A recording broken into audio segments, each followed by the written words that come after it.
Chapter 8:22. Happy birthday to little Chen Spot Bamboo. Zhang Xiaobao and Wang Wan were not worried that something would happen to Xiaobei and the others.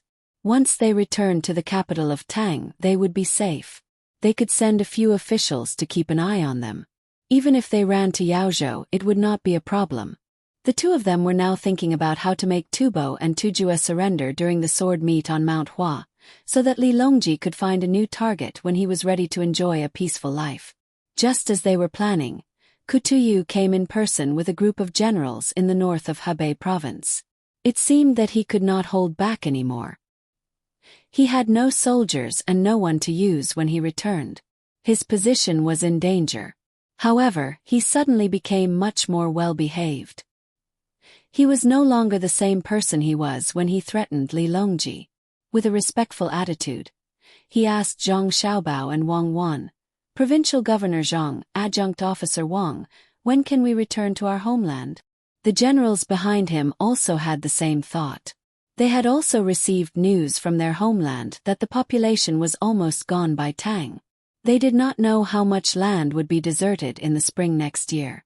In addition, the heads of the commanderies took the initiative to pay rent today. It was obvious that they would never be able to regain their original position. Everything sounded unbelievable. If possible, they wanted to force Zhang Xiaobao and Zhang Xiaobao to return the people. It was these two people who were looked down upon when they first arrived at Jili State that facilitated all of this. It was simply unbelievable to say it out loud. Zhang Xiaobao was no longer worried that Kutuyu would rebel. According to the history that Wang Wan told, Kutuyu defected to Tujue in the end, which made Li Longji unable to do anything. But he and Wang Wan came. Times had changed. Tujue no longer had the ability to compete with Tang. After hearing Kutuyu's words and looking at the expressions of the generals, Zhang Xiaobao showed a warm smile and said to Kutuyu kindly, "General Kutuyu, haven't you returned to your homeland? Is the great Tang not your homeland? Yesterday, someone from the capital came and said that His Majesty wants all the generals to stay in the capital for the new year." Wang Wan chimed in, "That's right. His Majesty's decree has repeatedly emphasized that we should keep all of you here. The soldiers who have returned early will also be properly settled. They have been dispersed into the military camps around Jiangxi province, so that the soldiers can have a peaceful new year. You can ask for more details." But Tuyu Kai didn't believe that Li Longji would consider this problem. Thinking about it, Zhang Xiaobao and Wang Wan were just spouting nonsense again. But since the two of them said it, Li Longji would definitely admit it. Seeing that he couldn't go back, he rolled his eyes and compromised. "Since that's the case, I'll stay in the capital and watch the new year. After watching the hunt yesterday, my heart itches. I wonder if I can take out a few thousand spears to show my disappointing soldiers." The eyes of the other generals also lit up and they made this request. To be honest, it takes a lot of effort to make a spear. So far, only 300 have been made. There are another 100 in the capital. If you want them, it's really difficult. How about this? Each of the generals can take 5 spears to study. After the workshop makes more, we'll definitely satisfy all of your requests. Zhang Xiaobao showed an awkward expression and tactfully refused the lion's offer. But Tuyu's eyes were fixed on Zhang Xiaobao when he was talking, wanting to see if Zhang Xiaobao was telling the truth. Naturally, he was very disappointed. Zhang Xiaobao's expression was very sincere. After thinking about it, he felt that if he took the spear apart, he should be able to know if it was difficult to make a spear. But Tuyu finally nodded and agreed. After sending everyone away, Wang Wan looked at the time and said to Zhang Xiaobao, "The letters have been sent to Cherries, Pomegranate, and other people in the inner courtyard. They'll probably be back in Sanshui County in a few days. They've all become old ladies. This time the wedding must be grand. Yes, they've all grown up. We've also grown up. We don't want to continue being their happiness. How many people want to get married before the new year? Previously there were 31 couples. I guess people further away will be willing to participate after hearing about it. This heart can finally settle down." Zhang Xiaobao looked at Wang Wan and found that the two of them had unknowingly grown up. The wedding of Song Jinggong and others couldn't continue to be delayed. Taking advantage of the time, they should hold it together. Could be considered as a show of affection. Wang Wan nodded and said, "Do you think Kutuyu will be convinced?" "No, if it were me, I wouldn't either. I have to carefully hide my ambition and then find a way to develop it bit by bit. For example, I have to endure hardships and wait for courage. But so what? He only has an army of 10,000, and many of them have been corrupted and roped in by us. Even if Song Mo Commandery allows him to go back, he won't be able to make any waves. There are many people of the Tang Empire there. After all, he's an outsider and can't rope in people of the Tang Empire. I reckon that he's only interested in the long spear. Even if we give him the blueprint, he won't be able to use it. After a few years, he'll find a craftsman to research it. By then, our weapons will have been replaced. Besides, I don't plan on giving him this opportunity." Zhang Xiaobao gulped down a mouthful of water to moisten his throat. Speaking of the poor Kutuyu, he thought of the expressions of the Tubo and Turks at the sword meet of Mount Hua. Few days passed quickly. Cherries and others who were willing to participate in the mass wedding rushed to Zhang Xiaobao and Wang's place in Zhuangzi. Just as Zhang Xiaobao said, those who knew the news later also had to participate. There were a total of 47 couples. To be more auspicious, the farmers in Zhuangzi also put together a couple, making it a total of 48 couples. The lively wedding lasted for 2 days. The newlyweds finally completed a major event in their lives with the blessings of the crowd. In the entire Sanshui County, all the local people who could come came. They wrapped banknotes in red paper and gave them to the newlyweds as wedding money. The amount was not big, but the people who Song Jinggong came in contact with gave more expensive gifts. Song Jinggong did not keep it for himself, but equally distributed it to the 48 newlyweds, making everyone a small fortune. Some people did not come back to participate in the lively wedding. After hearing about it, they sent people back to send their blessings. These people were Xiaobei and the others from the children's regiment. They had been looking for something to do for the past few days. They had left traces in Huayuan County, Sanyuan County, and Fuping County, but they did not find any problems. They investigated openly and secretly. The local people's evaluation of the government was only one word: good.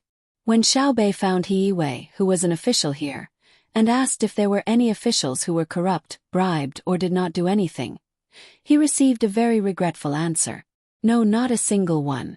As long as the officials here did anything wrong, they would be exposed immediately. They could not hide it even if they wanted to. Today, He Wei was no longer just a military supervisor and a farmer in Yao province. He had been promoted to the position of provincial governor. Learning from his time in Baoxin province, he had set up a financial disclosure system. Every coin was spent clearly, and the officials in the province could not interfere. I don't believe that there is no official who needs to be dealt with. Continue looking. Xiaobei was very dissatisfied with the results of the past few days. He looked at the 100 children's regiment guards behind him. All of them looked listless. He was determined to find an official to deal with. Xiaoyuan was also listless. He was afraid of the cold. The arrival of winter made him feel very uncomfortable. He wore thick and heavy clothes. Seeing that Xiaobei was still in high spirits, he gave an idea in order to rest early. Then don't look in Yaozhou. If you can't find in Yaozhou, go elsewhere. Yes, go elsewhere. Xiaoyuan, I found that you are still a little useful. Keep it up. When you grow up, my heart might soften and I might really marry you. Xiaobei praised Xiaoyuan. Then, he reorganized the team and headed in the direction of Tongzhou. After passing Yaozhou and entering Tongzhou, the first place they arrived at was Xiaogong County. Xiaobei and the others, who were used to the prosperity of Yaozhou, found that they seemed to have entered another world when they came to Xiaogong. The county seat of Xiaogong County was so dilapidated that there were almost no city walls. Not to mention, there were countless people coming and going in Yaozhou. The two places were like heaven and earth. Xiaobei's intuition told him that he could find the opportunity he was looking for in this county. Spread out and act. Pay attention to keeping in touch. Disguise yourselves and inquire about information. Xiaobei gave the order. Xiaohai didn't care about other things at all. When he heard his sister say that it was time to act, he took his people to find an inn to stay and continued to study his math problems. Xiaozhu asked someone to bring her a drawing board and began to look for a place to draw. Now, she wanted to draw as much of the beautiful scenery as possible everywhere she went. It was the kind of realistic kind that could be kept as a memento. Xiao Yuan originally wanted to leave to do his own things, but was stopped by Xiaobei. You have to accompany me to explore. From now on, you are my brother and I am your sister. Do you understand? Cousin. I'm your brother, your cousin. I wonder where you're going to start from. Xiao Yuan dispelled the idea of looking for ancient books to read here and was ready to accompany Xiaobei. Anyway, it was just a game and he didn't expect to encounter anything. Danan, Xiaonan, and the others also found their own things to do. A few people from the children's group stayed, and Xiaobei's exploration team was formed. When children visit, they naturally look for children. If we look for adults, they won't pay attention to us. Change your clothes and come with me. Xiaobei was determined to be a detective for once. She changed into ordinary clothes for herself and the 6 children behind her, hid her valuables, and began this operation. To find the children, Xiaobei decided to go to the school to take a look. There should be a lot of children there. When the time came, she would ask if there were any corrupt officials there. It would be easier for her to make a move. Xiao Yuan couldn't care less about his tiredness. He decided that even if there were no corrupt officials, he would find a way to create some trouble for Xiaobei to enjoy so that they could go back earlier. The people who were equally tired were the people sent by Zhang Xiaobao and Wang Wan to protect Xiaobei. They had been following behind the children's group to prevent them from discovering them. They also had to ensure that they could deal with any danger in time. Seeing that Xiaobei was done with her disguise, this group of people knew that they had something to do. After stopping an adult, Xiaobei sweetly asked for the location of the school. After thanking him, she led her team to the school. The school of Xiaogong County was located in the northeast corner of the county. The place was not small. When they arrived outside the school, Xiaobei first looked around the school. There was a very large yard surrounded by a fence made of branches. Through the gaps, one could see the layout inside. The first thing that came into view was the playground. There was a large lawn used for football. There was also a horizontal bar and a parallel bar. It looked good. Should be class time at this time. There were not many people on the playground, only about 40 children. They were playing games with an adult. It was a physical education class. A gust of north wind blew. Xiao Yuan shivered, rubbed his hands and said to Xiaobei, "Looking at the school, I know that the officials in this county are not bad. Why don't we take a break first and send people out to inquire? Why didn't I notice that the school is good? Is it better than the schools in Sanshui County? What's the big deal about having a playground? Maybe the officials here will embezzle the food prepared for the children. When they are done with class, we can sneak in and take a look. I have the foresight, don't I?" Xiaobei did not plan to give up like this. When he said to Xiao Yuan, he deliberately touched his clothes. They were wearing ordinary clothes, the uniform of school children. Nowadays, clothes were worthless. Ever since silk was no longer used as a currency, its price had dropped again and again. If it were not for Zhang Xiaobao and Wang Wan, who collected a lot of silk and transported it to other places to exchange for other things, no one would be willing to continue growing silk plants. Xiao Yuan was frozen for a while. Finally, the bell signaling the end of class rang. A group of children ran out shouting and playing all kinds of games on the playground. Xiaobei walked in through the small door of the school. No one stopped them. The clothes they wore showed their identity. After looking around for a while, Xiaobei walked over to a few girls who were squatting by the side of the field. Seeing that the girls were drawing circles with sticks, he joined in. The girls had never seen Xiaobei before, so they weren't surprised. They thought that he was from another class. Xiaobei pondered and nudged the girl beside him. He asked, "Today's food is not bad, right?" "It's not bad for me." The girl who was nudged nodded. "Okay, it's delicious. You can't eat it at home." "Then what do you like to eat?" Xiaobei asked skillfully. "Cake with sesame seeds on it. It's soft, sweet, and brown." The girl licked her sweet lips, as if she was still reminiscing about the taste. Me too." Xiaobei looked very regretful. He thought that the school would embezzle the students' food. He did not expect that the food they gave was not bad. It was actually a cake.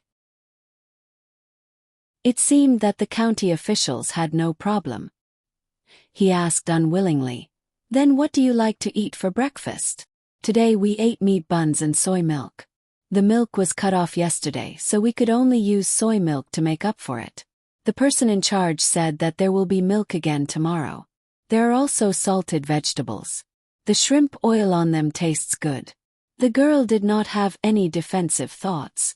She answered Xiaobei's question. Xiaobei felt regretful again. Soy milk was indeed not as good as milk, but this could not be a conviction. There was no such thing as no milk. Other than a few good places, there were indeed situations where the milk was cut off. He could not force it. The meat buns indicated that the school's food was not bad. After thinking for a while, Xiaobei asked again, "Who are the bad guys here? I can't remember the officials." The girl shook her head this time. Just as Xiaobei was feeling regretful, she suddenly thought of something and said, "I'm not sure here. My village's cripple Wang is a bad guy. He pulled all the cows in the village to his house. I heard that he wanted to secretly drink milk. He is the village chief, so no one dares to say anything." Xiaobei was delighted. "What village is that?" "Cattle herding village. The county officials often go there. I heard that they are doing bad things together with cripple Wang." The girl had an indignant expression. "Cattle herding village. Good name. It's really a good name." Xiaobei felt that he had finally obtained useful information. He stood up happily and walked around a few more times before quietly leaving. "Did you get anything?" Xiao Yuan, who had also followed him out, asked with concern. "Yes, I got a lot. First of all, this school is not good.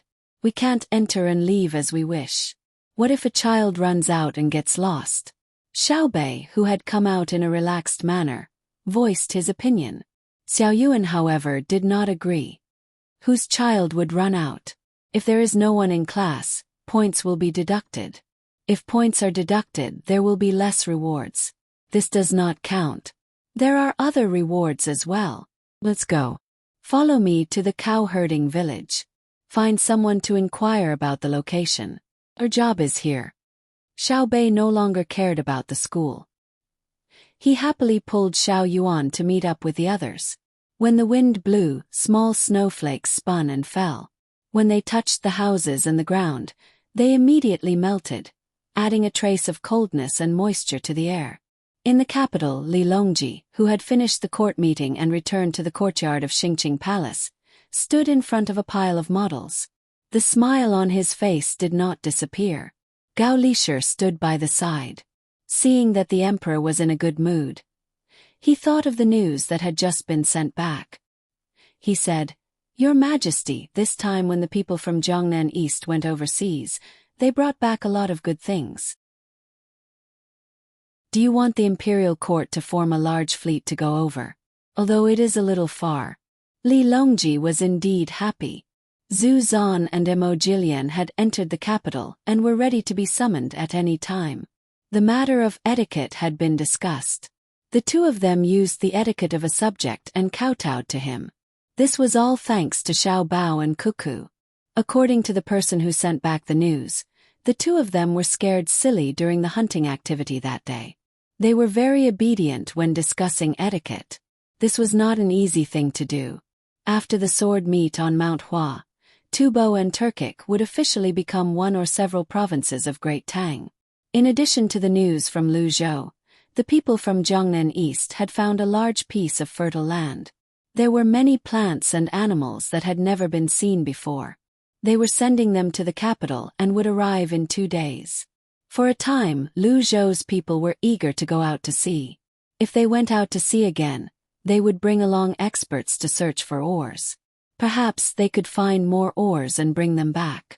That would solve many of Great Tang's problems. With so many things happening together, it was difficult for him not to be happy. He nodded happily.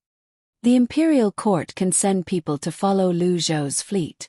One of them is to check out the place, and the other is to protect the merchants. I'll leave this matter to you. Understood. Gao Lisher made a note of this and planned to send people there after the new year. He understood the emperor's intention. There was another reason for sending soldiers there. If they really found good oars, they had to keep a close eye on them. They could not allow the merchants to forge weapons in private. After solving this matter, Li Longji asked Gao Lisher, "Did Xiao Bao and Cuckoo say when they'll be back? I haven't seen them for a long time. You miss them?" "No." Xiao Bao sent a letter saying that after Emojilian and the others meet your majesty, they will return to Mount Hua and wait there. After the trip to Mount Hua, they will return to the capital. Zhang Zhong will also return to the capital. He will be an official in the capital next year. Gao Lisher also missed Zhang Xiaobao and Wang Wan. He thought about it from the perspective of family. He also knew that the emperor had solved a huge problem because of what Zhang Xiaobao and Wang Wan did. Therefore, he could not help but think that the two of them were too powerful. No matter where they went, they could create a big problem. Did they mention what benefits they want? Li Longji asked again. When he thought about this matter, he felt depressed. It was supposed to be a condition of exchange, but Zhang Xiaobao was not in a hurry to say it. It turned out that he wanted to compensate Zhang Xiaobao and Wang Wan for their losses in Jili province, and give them a reward for stabilizing the situation there. In the end, the two of them went to Tubo and found the leaders of Tubo and Tujue. At the same time, they completely weakened the power of the commanderies in northern Hebei province. Merits came one after another. It was not easy to reward them. Could it be that when there were no rewards, they could learn from their predecessors and kill the two of them? Obviously, that was not possible. In the past, they did not know that the outside world was so big. There were many, many places that they had never heard of before. Who knew if they would encounter a more powerful country? When the time came, both sides would discover each other and fight. They hoped that in such a situation, the two of them would continue to contribute. When Li Longji thought of Zhang Xiaobao and Wang Wan, he had a headache again. Without waiting for Gao Lisher to reply, he said, "Write a letter to them and tell them that they can't be rewarded with money, but they can be promoted." Gao Lisher nodded again and said, "Your Majesty, Xiao Bao wrote a letter to me and mentioned this matter. He said that Zhang Xiaobao and Wang Wan should be exempted from paying tax for 2 years. If they don't pay tax for 2 years, the loss can be made up for." In fact, Gao Lisher did not say anything. In the letter, he not only wrote that the loss could be made up for, but also the gains of this operation. Even if the imperial court did not compensate, there was no loss. In the future, because of this operation, there would be more income. Of course, he could not tell this to the emperor. His godson had to go back and forth, so it was quite tiring. Now that the imperial court's finances were not tight, there was no need to count on Zhang Xiaobao and Wang Wan to pay the tax. "Oh," Li Longji agreed, but his eyebrows did not relax. He said to Gao Lisher, "The 2 years of tax exemption is their loss in the north of Hebei province. At the same time, they solved the threats in 3 places. I still have to give them a reward. You can't generalize." Gao Lisher nodded and replied, "Your Majesty, Xiao Bao did make a request, but I thought it was too far away, so I didn't mention it. Xiao Bao once said that when they do business with other distant places in the future, Your Majesty will allow them to use the flag of Tang Empire." "How far away?" Li Longji was curious. "Very far away, even farther than the place where Buddhism came from. It's really thousands of mountains and rivers." He said that using the flag of Tang Empire can show the power of Tang Empire. Gao Lisher pointed to the west. Course, even if I don't agree, they can use the flag to go out. In Tubo, didn't they use my name to say something like the sword meet on Mount Hua? I didn't pursue them, otherwise, even if they had a few heads, it wouldn't be enough to cut off. Li Longji casually brushed aside the matter of Zhang Xiaobao and Wang Wan using his name to invite ancestor Qida and Zhu Zan, so that when the two of them returned, there wouldn't be anyone who couldn't stand to confront and impeach them. What if the two of them got angry and became lazy in the future? While the relevant personnel of Tang Empire were happy, some people were more distressed. Suddenly, they got in touch with the people of Song Mo's commander-in-chief's mansion. News kept coming back and forth, but the more they knew, the sadder they felt. Song Mo's commander-in-chief's mansion had no soldiers available, and all of them had been transferred away. 5 out of 10 people had also left. Those who had some skills had gone to find their own happiness. Li Xiaogu couldn't grasp the situation in the commander-in-chief's mansion at all. He had to listen to Li Sun for everything. Who asked Li Sun to take 10,000 elite soldiers to force him? Oh, not force but peacekeeping. If he wasn't careful, it would be easy to take down the entire commander-in-chief's mansion. In fact, it was almost done. The news sent said that the remaining people who hadn't left didn't stay voluntarily. The Tang Empire needed time to settle them down. After settling them down, they would go to the commander-in-chief's mansion to pick people. People were waiting. His reputation had been deliberately forgotten by the people during this period of time, and he couldn't go back to the past. As he thought of this, he suddenly sighed. His bleak figure left behind an erratic trail on the ground under the hazy sunlight. He closed his eyes and wanted to forget the unhappy things, but he couldn't do it. He waved his hand at the person who set up the target in front of him. After that person left, he raised the gun in his hand. After aiming for a few breaths, he pulled the trigger. With a bang, he waited for the person on the other side to report the result. 3 points. The voice came from 100 steps away. It's really not easy to use. Kuyu muttered. He pulled out the cartridge, pushed in another bullet, and aimed again. General, take a rest.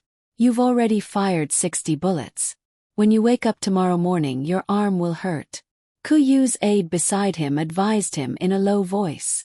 After firing this round, have you asked someone to open it and check it? Can it be made? Kuyu continued to aim until he felt that it was enough. Then he fired the bullet in the gun. He put down the gun, rubbed his numb arm, and asked the aide. The aide took the gun and answered, "Yes, and I also asked. They said that the gun can be made, but the thing called spring inside is not easy to make. It's troublesome to smelt it, and we don't know how to make bullets. We opened it. There should be something similar to firecrackers in it, but it's more powerful. As for the white stack, as long as it's touched by a little force, it will burn. We don't know how to make it. If we can solve these 2 problems, we can produce a lot of guns ourselves." Solve? I want to solve it too. If it was in the past, I would have asked Li Longji for a marriage alliance, and the craftsman I brought with me should be able to make it. But now, Great Tang is not allowing any good technology to be leaked. I don't think I can find someone who can make guns, and Zhang Xiaobao and Wang Wan won't tell me. I heard that it was the 2 of them who suggested to Li Longji to keep the technology a secret. It's going to be tough. The days in the commander-in-chief's manor are going to be tough. Kuyu didn't have any confidence.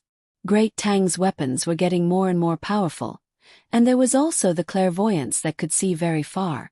If Li Longji wanted to use force on someone, the other party wouldn't be able to retaliate. It was no longer like before. When he was in a bad mood, he would throw a tantrum with Great Tang, and even directly send out troops. Li Longji would comfort him. Now, if he dared to do that, Zhang Xiaobao and Wang Wan would flatten the commander-in-chief's manor without Li Longji doing anything. The advisor was also very helpless. Seeing that Kuyu was in a bad mood, he hesitated for a moment and said what was on his mind. "General, now that Zhang Xiaobao and Wang Wan want to use a soft knife to stab people, when the people in the commander-in-chief's manor leave, where will we find a foothold? We have to think of a complete solution. What solution? What solution can there be? That day on the ship, when Zhang Xiaobao looked for me, he made it very clear. This is called an open conspiracy. Even if I know the consequences, I can't change it. As long as I make a move, the first one to suffer will be me. The sooner I make a move, the greater the loss I will suffer. Ah, how frustrating. I can't do anything to be threatened by a little brat. Let's wait and see. Let's see what will happen on Mount Hua. It will be best if we can force the Tubo and Turkic people into a corner. As long as they send out troops, we will still have a chance. But when he spoke, he seemed to be very agitated. After he finished speaking, he felt a little better. He glanced at the gun again and shook his head. Step by step, he moved back to his room and lay down on the couch. He seemed to be asleep but was not asleep. Xiaobei walked for a long time and finally came out of the mountains. He saw the legendary cattle-herding village in front of him. He gasped for breath for a while and said with a grin, "When I asked that person for directions, what did he say?" He said not far. Understand now. He meant to fly. If we fly in a straight line, it won't be far. If we walk, we will have to walk back and forth. It's going to be dark soon. We can't go back today. Xiao Yuan was also tired and did not have any strength. At the same time, he was not cold. After walking for so long, his body was drenched in sweat. He drank 2 mouthfuls of water and said worriedly, "Why don't we enter the village tomorrow? What if there are bad people in the village who want to harm us at night? Don't be afraid. We have weapons. When the time comes, we can find a courtyard and reserve it. No one is allowed to enter. Let's not talk about investigating that cripple Wang. I don't believe that they will deal with a group of foreign children. Let's go. If we stay in the mountains for a night in such cold weather, we will probably freeze to death. If we encounter a beast, we will encounter a beast." Xiao Bei thought for a while and rejected Xiao Yuan's suggestion. He led the group into the village. Looking at the nearby village, they walked for another half an hour before arriving. There were already people in the village looking curiously at Xiao Bei and his group. Usually, there would not be so many children coming together. They were wondering about the identity of Xiao Bei and his group. "Uncle, are there any good courtyards in the village? We can stay here for a night. We will pay. We will leave tomorrow." Xiao Bei saw a person standing at the entrance of the village and walked forward to ask. When the person standing at the entrance of the village saw Xiao Bei, he was attracted by Xiao Bei's cute appearance. It seemed that any normal person would like Xiao Bei's appearance. He nodded repeatedly and said, "Yes, yes. Which family's child sneaked out? Come with me. Even if there is no place, I will make one for you. You haven't eaten yet, right? It just so happens that everyone in the village is cooking. I will ask them to cook more later. Eat first and then have a good rest." After this person finished speaking, he did not directly ask about the identity of Xiao Bei and his group. He was probably waiting for Xiao Bei to have a good rest before asking. He turned around and led the way, but when he walked, he was limping. When Xiao Bei and his group saw the way this person walked, they looked at each other and were shocked at the same time. They wondered if this person was that cripple Wang Miramesa. What if he wanted to harm them? They were here to investigate him. Don't be afraid. He doesn't know that we are here to investigate him. Xiao Bei whispered to the person beside him. He gave himself courage and followed the person in front of him into the village. They originally thought that this was a very poor village, but when they entered, they found that the life in this village was not bad. They could hear the barking of dogs and the sound of poultry.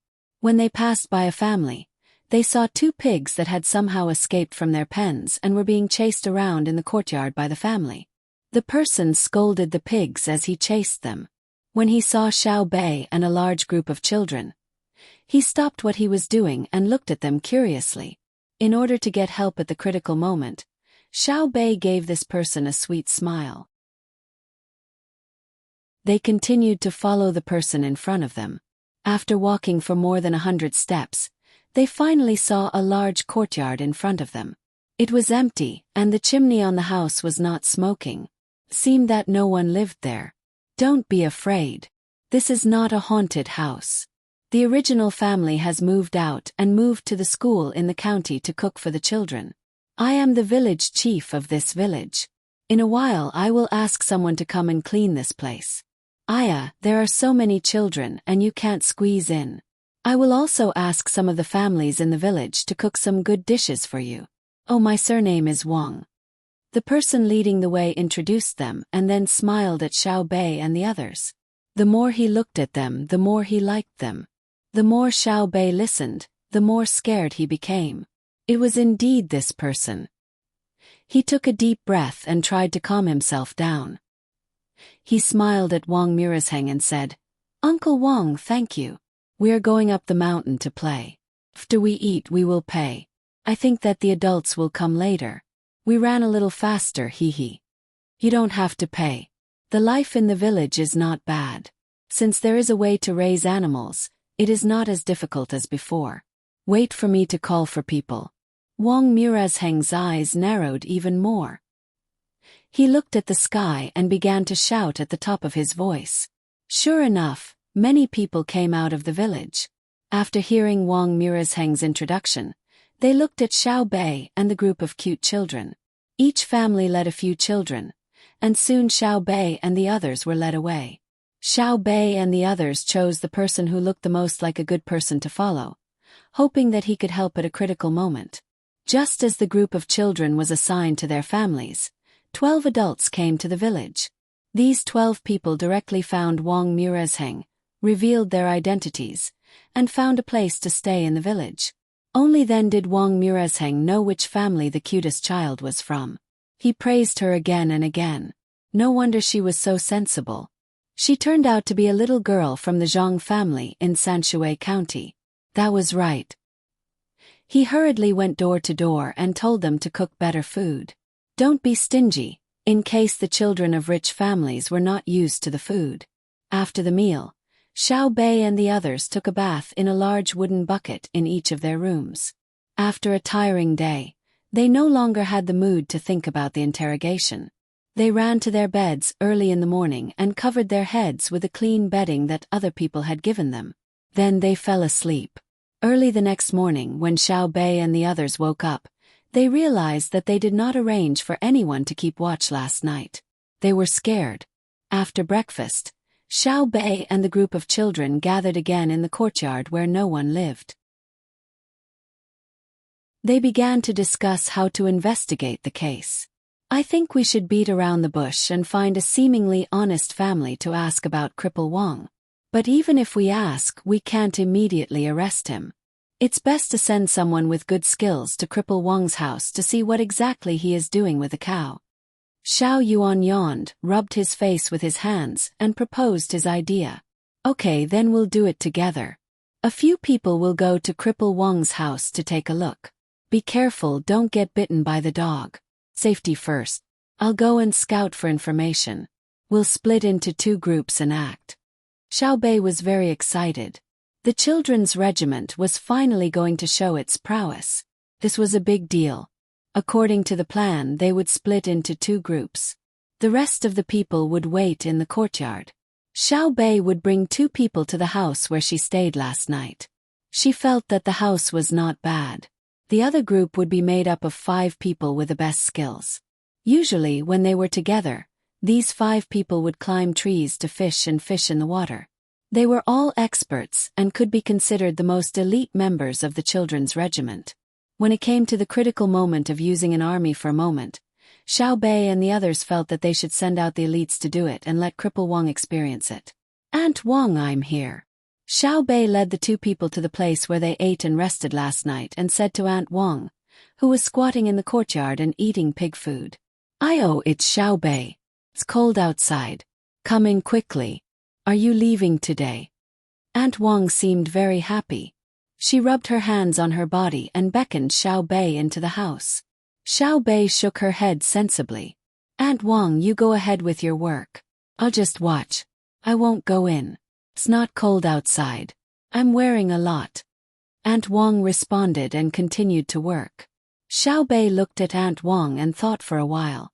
She said, "Aunt Wang, can this food be fed to cows?" "No, it's only for pigs. Cows can't eat such miscellaneous things. Before winter we already prepared food for cows." Aunt Wang smiled and shook her head. "Oh, you prepared food for cows. That's good. Aunt Wang, where's the cow? I haven't seen it." Xiao Bei followed the topic and asked. "The cow is at the village chief's house. Don't worry. If you want to see the cow, I'll take you to the village chief's house." Aunt Wang didn't expect Xiao Bei to be trying to trick her. Xiao Bei nodded obediently. "Okay, thank you, Aunt Wang. Aunt, if the cow is at the village chief's house, won't it lose weight? Won't it die? Won't the milk it produces be drunk? How can it lose weight? The village chief is an expert at raising cows, so it won't die. If it's not sick, it won't die easily. Milk can only be obtained after it raises the cubs. Without cubs, there won't be any milk. Wait, I'll prepare it now. I'll take you to see it." Aunt Wang's hands moved faster. She smiled and explained to Xiao Bei.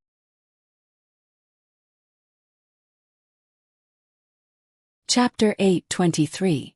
With endless doubts and melancholy in their hearts, more than 100 children came to the village head's house.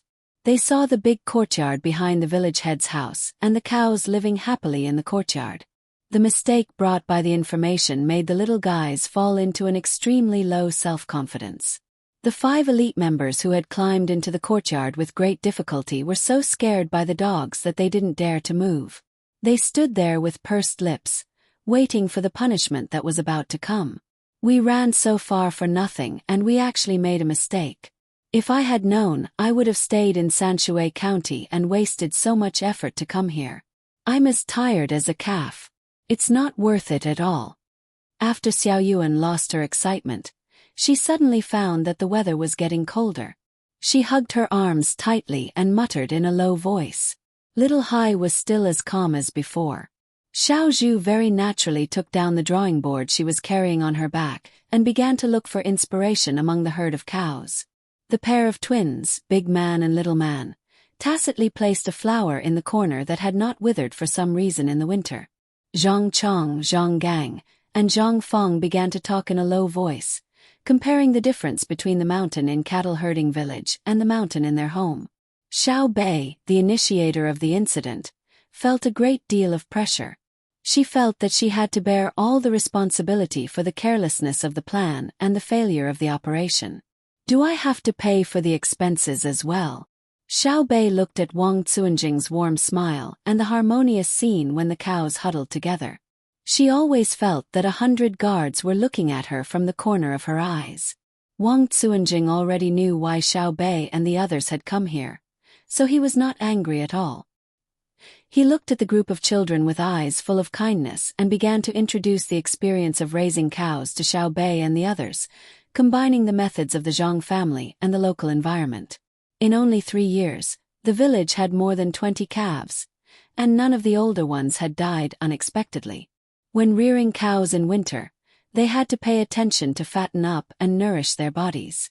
They also had to pay attention to which aspects to keep the cowshed warm before the beginning of spring.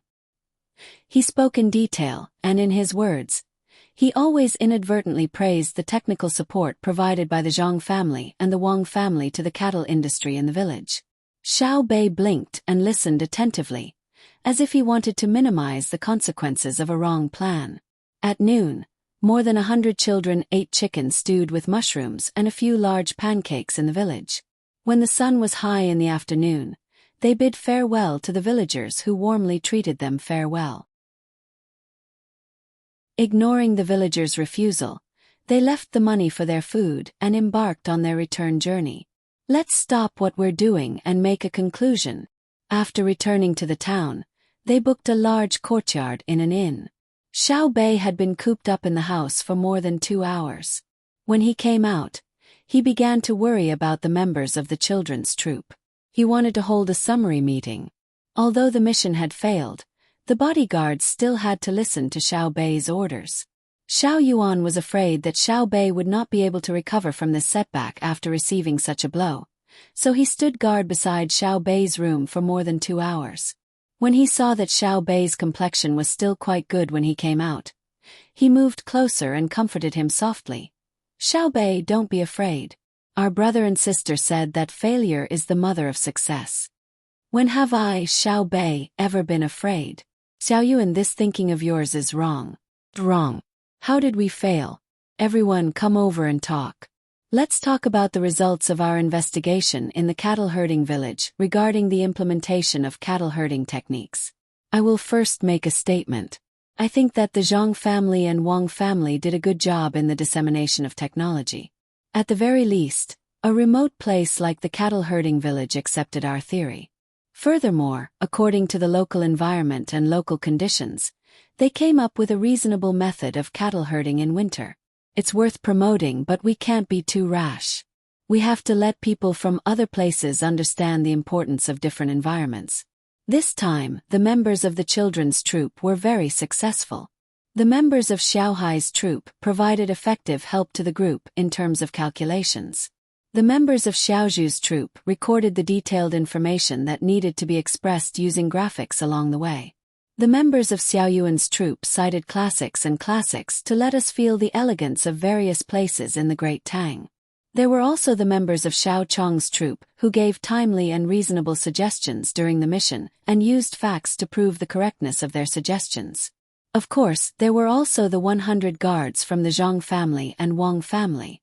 During the mission, they were able to achieve a unified command and advance in sync, displaying the grace of our children's troop and protecting our image. This is worthy of praise. I believe that under the guidance of our unity, the future of the children's troop will be beautiful and positive. It will carry forward the past and open up a path for the future. Alright, now everyone can speak freely. Don't be afraid of burdens. Be brave enough to discover problems and solve them. After Xiao Bei said this, he finally heaved a sigh of relief. He didn't hold it in for 2 hours for nothing. After thinking about what his brother and sister would do when they encountered such a situation, he turned a disadvantage into an advantage.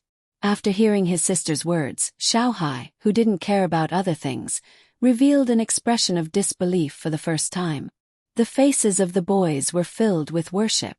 Xiaozhu's eyes moved back and forth, wanting to remember this precious scene so that it could be recorded on the drawing paper. Sweeping a glance at the 100 guards who were at a loss, Xiao Yuan shook his head vigorously. He stared at Xiao Bei in astonishment and carefully sized him up, as if he wanted to see something from Xiao Bei's face.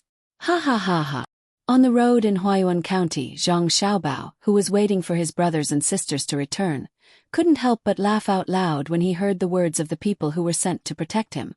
Wang Wan also pursed her lips and narrowed her eyes into peach shapes. Zhang Xiaobao kept laughing. He laughed until he squatted on the ground, one hand covering his stomach and the other slapping his thigh. Haha, I'm dying of laughter. Our Xiao Bei is really amazing. It must be because you, his sister, have taught him well. He can turn black into white. This is definitely the quality an official should have. Not bad. Don't splash dirty water on an official. No matter how good an official is at spouting nonsense, they can't compare to swindlers like you. It's really hard for Xiao Bei. What are you thinking? It's not easy. Let's go, the team will move forward. I reckon that Xiao Bei and the others will have received the news and should be arriving at Huazhou Prefecture soon. Wang Wan held back her laughter. She pulled Zhang Xiaobao up and instructed the team to move forward. Outside the county town of Huazhou Prefecture, the two teams met up. Xiao Bei found her brother and sister and bragged about her contribution in this investigation. Of course, she also mentioned a few small mistakes and humbly expressed that she would learn more in the future.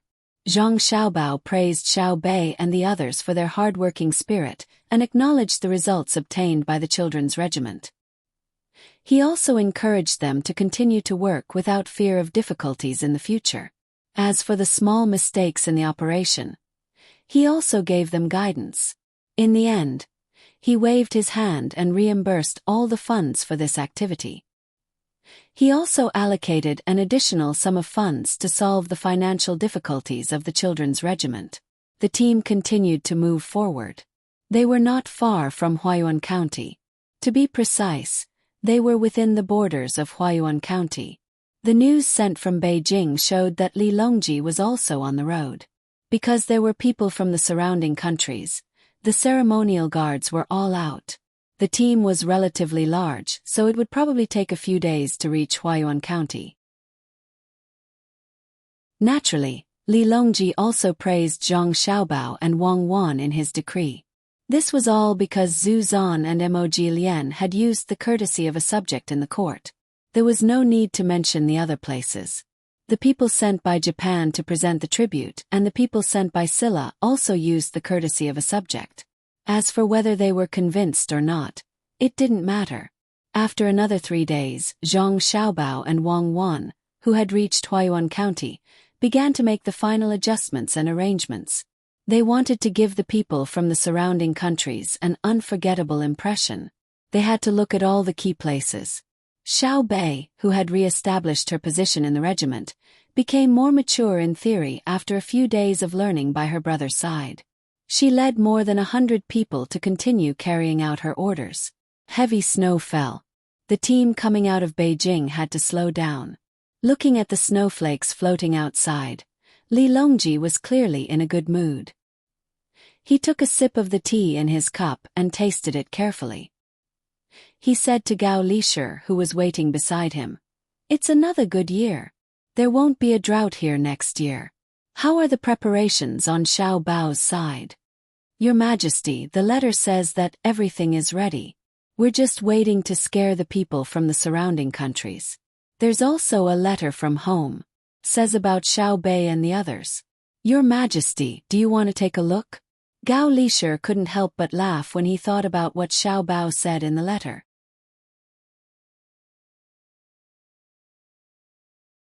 Chapter 8:24. Seeing that it was snowing heavily, in order to give Zhang Xiaobao and Wang Wan more time to prepare, Li Longji chose to take the waterway after traveling for a while. He wanted to let the people who followed him know what it meant to break the ice. A series of muffled explosions resounded on both sides of the canal. The ship with a thick iron plate at the bow crushed the ice along the way. When the sound of ice shattering reached the ears of the people following Li Longji, the expressions of those who were prepared to see a joke finally changed. Coming out of the cabin, Zhu Zan picked up the clairvoyant I lent to him and listened to the explosions in front of the canal. Looking at the big ship rushing all the way across the ice, it would be a lie to say that he was not shocked. The martial arts of the Tang Empire are so powerful. I wonder what will happen on Mount Hua this time. Sigh. Zhu Zan pressed the hat on his head and felt that the wind was a little weaker. He looked at the people who were watching the explosion on both sides of the canal and the iron cable suspension bridge across the canal and sighed.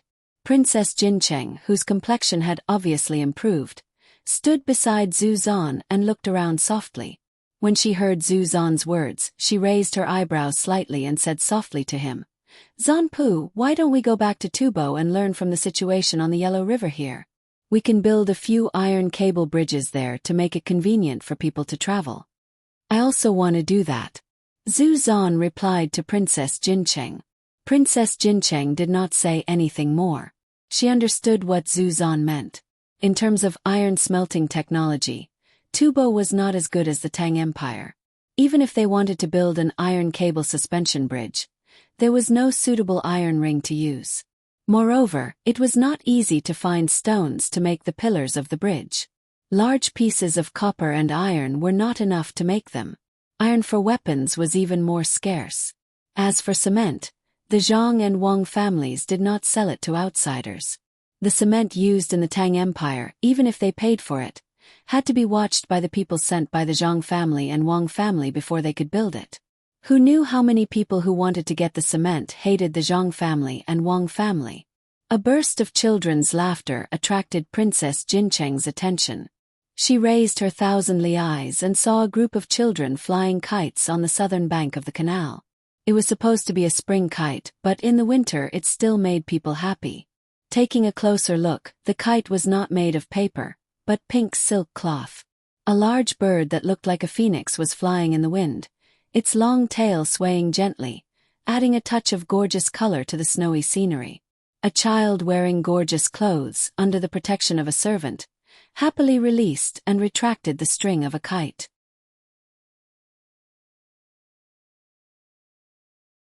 How could it compare to the food in the palace these few days? Zizhenqi also knew that the food in the Tang Empire was delicious, but he did not pay attention to it at all. When he heard Princess Jincheng's words, his eyes lit up. He lowered his voice and asked, "Can we let people impeach Empress Wang and Zhang Wang families for conspiring? You understand?" Well, Princess Jincheng Weiwei shook her head. His Majesty has long known the relationship between Empress Wang and Zhang Wang families. Not only Empress Wang, but other people in the imperial family also have connections with Zhang Wang and Zhang Wang families. It is said that all the memorials to impeach Zhang and Wang families are held by His Majesty and not sent to the Hall of Secretaries. Whenever someone in the imperial court talks about it, other officials will change the topic. Oh, Zhang Wang and Zhang Wang families are so favored by the emperor. Zizhenqi really did not know about the situation inside the imperial court. Did Wu Huifei mention how to deal with Zhang Wang and Zhang Wang families? Princess Jincheng shook her head again.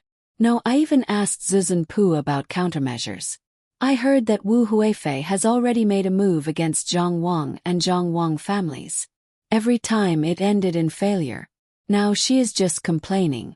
Perhaps she has other thoughts, but she has not shown them. Then there is no other way. Zizhenqi muttered unwillingly. Kill Zhang Xiaobao and Wang Wan. Princess Jincheng said. If I could kill the two of them, I would have done it long ago. Let's talk about this later. Yes, let's talk about it later.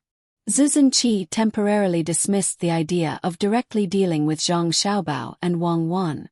As the boat continued to move forward, Zizhenqi had other thoughts. He instructed Princess Jincheng, during this period of time, ask more about the Tang Empire, especially the things that we Tubo spies are unable to come into contact with. For example, how is cement made? Why can the clairvoyants see so far away? How are long guns and short guns made? The stability of Tubo depends on these. Zizhenpu, don't worry. I will ask around. Princess Jincheng agreed very quickly. As for what she was thinking in her heart, Zizhenqi did not know. The group was still slowly moving towards Huayin County. The journey that originally took 3 days was delayed to around 10 days. In Li Longji's opinion, Zhang Xiaobao and Wang Wan should be ready. After all, the two of them were very capable. While Zhang Xiaobao and Wang Wan were busy at the foot of Baiyun Peak, Xiaobei and a group of people ran to Huayin County's Yamen. The matter of receiving Li Longji's group was from Huazhou Prefecture. The officials of Huayin County were only responsible for following orders and were not very busy. When Xiaobei brought a group of guards to the door, the current county magistrate of Huayin County, Feng Shuri, personally came out to welcome them. He was afraid that something would happen and he would be caught.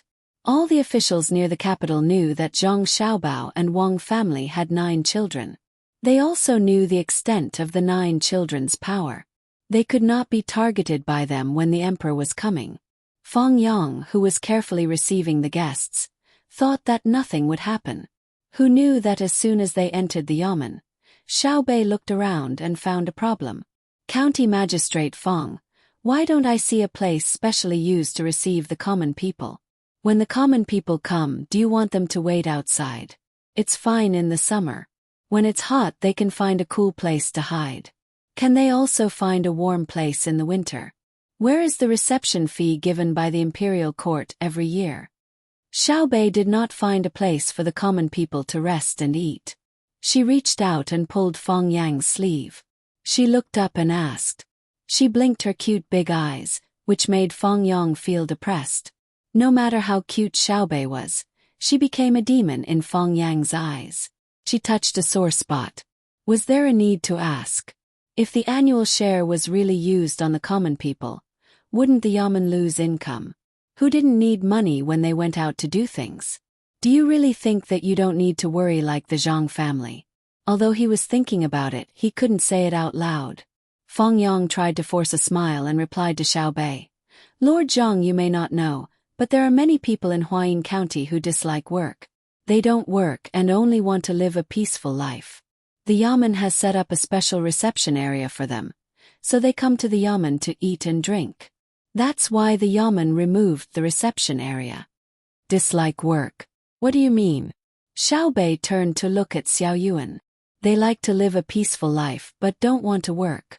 They only take and don't give. Xiao Yuan answered. I see. So it's right to not set up a reception place. Xiao Bei still looked up at Feng Yang. Feng Yang breathed a sigh of relief.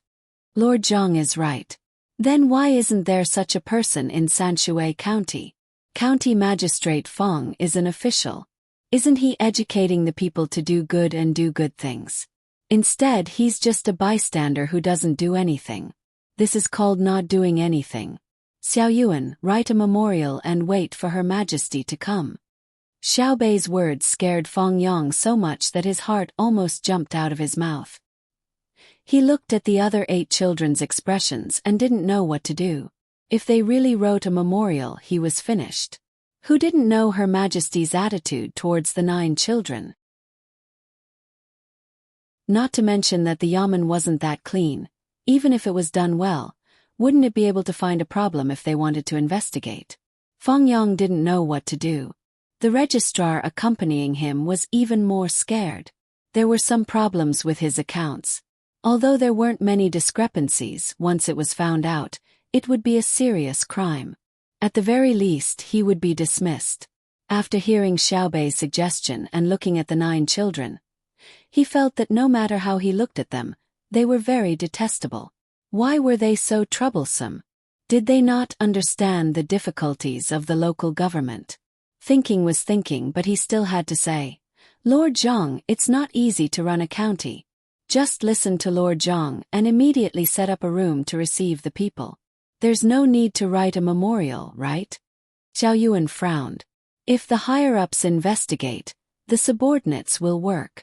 If the order is issued early, it will be abolished. Are you guys going against us? Seeing that we're young, we'll just deal with it. How do I know if you guys will continue to remove the place after we leave? Seal the accounts, let Brother Xiaohai investigate. The registrar didn't expect a group of children to be so difficult to answer correctly. He wanted to bribe them, but then he thought of the business between the Zhang family and Wang family. He wanted to threaten them, but then he thought of the military power of the Zhang family and Wang family. He couldn't advance or retreat. Seeing that they wanted to seal the accounts, his face darkened. The imperial censor can't seal the accounts directly. He can only impeach them. Don't tell me you guys want to overstep your authority. Fine, then we won't seal it. We'll just impeach them directly. Let's wait and see.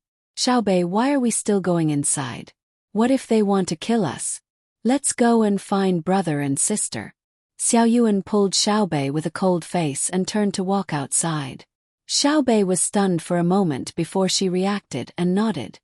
That's right. If they don't allow us to seal the accounts, there must be a problem. Impeach them with all your might. I want to see Uncle Emperor personally and talk to him face to face. This is too unreasonable. Feng Yang was dumbfounded and glared at the registrar.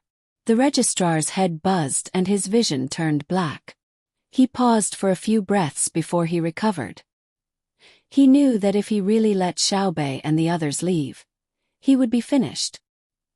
He stepped forward excitedly and opened his arms to block Xiao Bei and the others.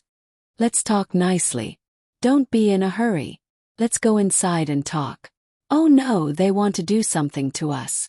Children's regiment, go and take them down.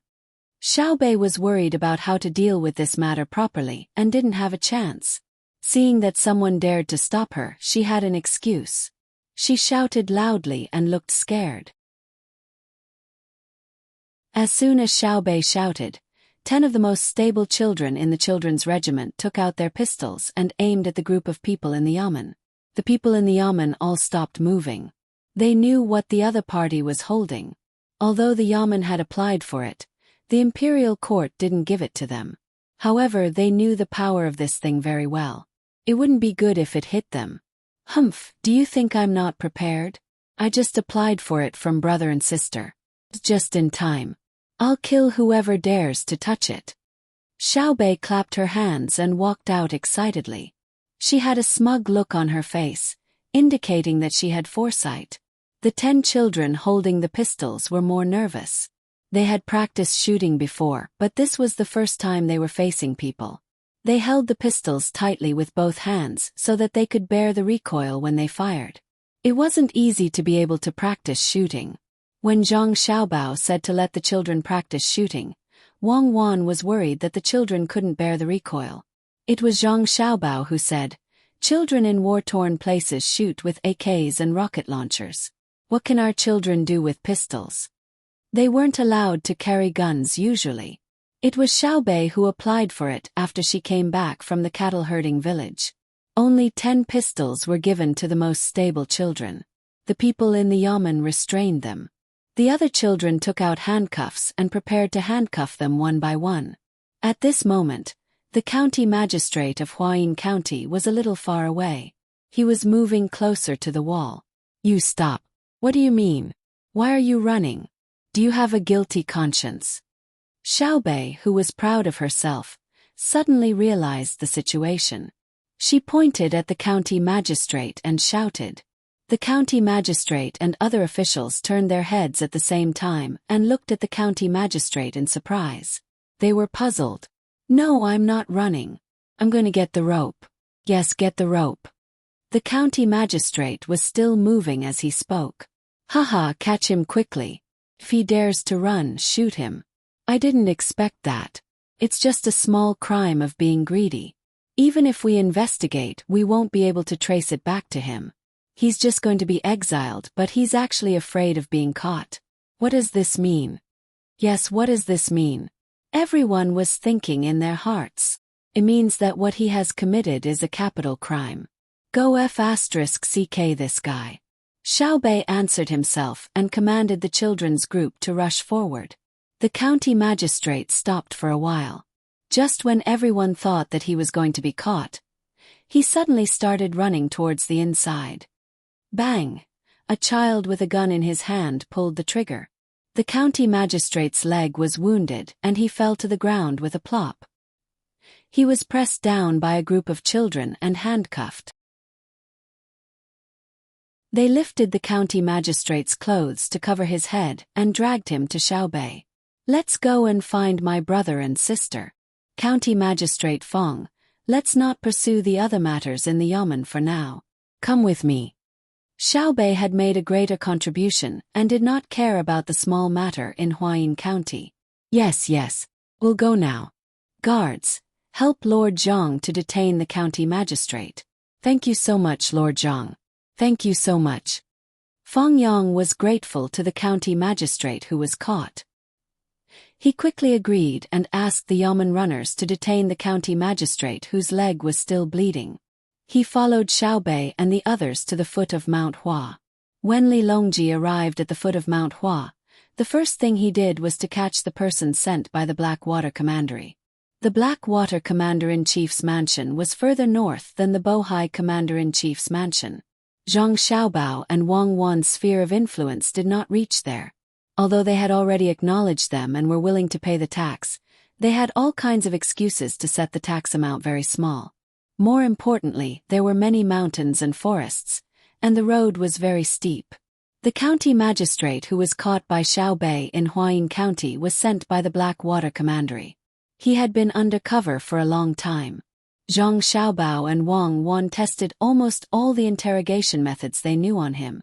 Only then did they manage to get him to talk. At the beginning, all kinds of physical methods did not work at all. He did not say anything even when he was covered with bruises. In the end, they had to interrogate him tirelessly and use anesthetics and alcohol to solve the problem. Therefore, they began to search the mountain and sent out hunting dogs. They found the people who were hiding and a large number of fireworks buried in various strategic places. Everyone knew that the fireworks were not used to welcome Li Longji.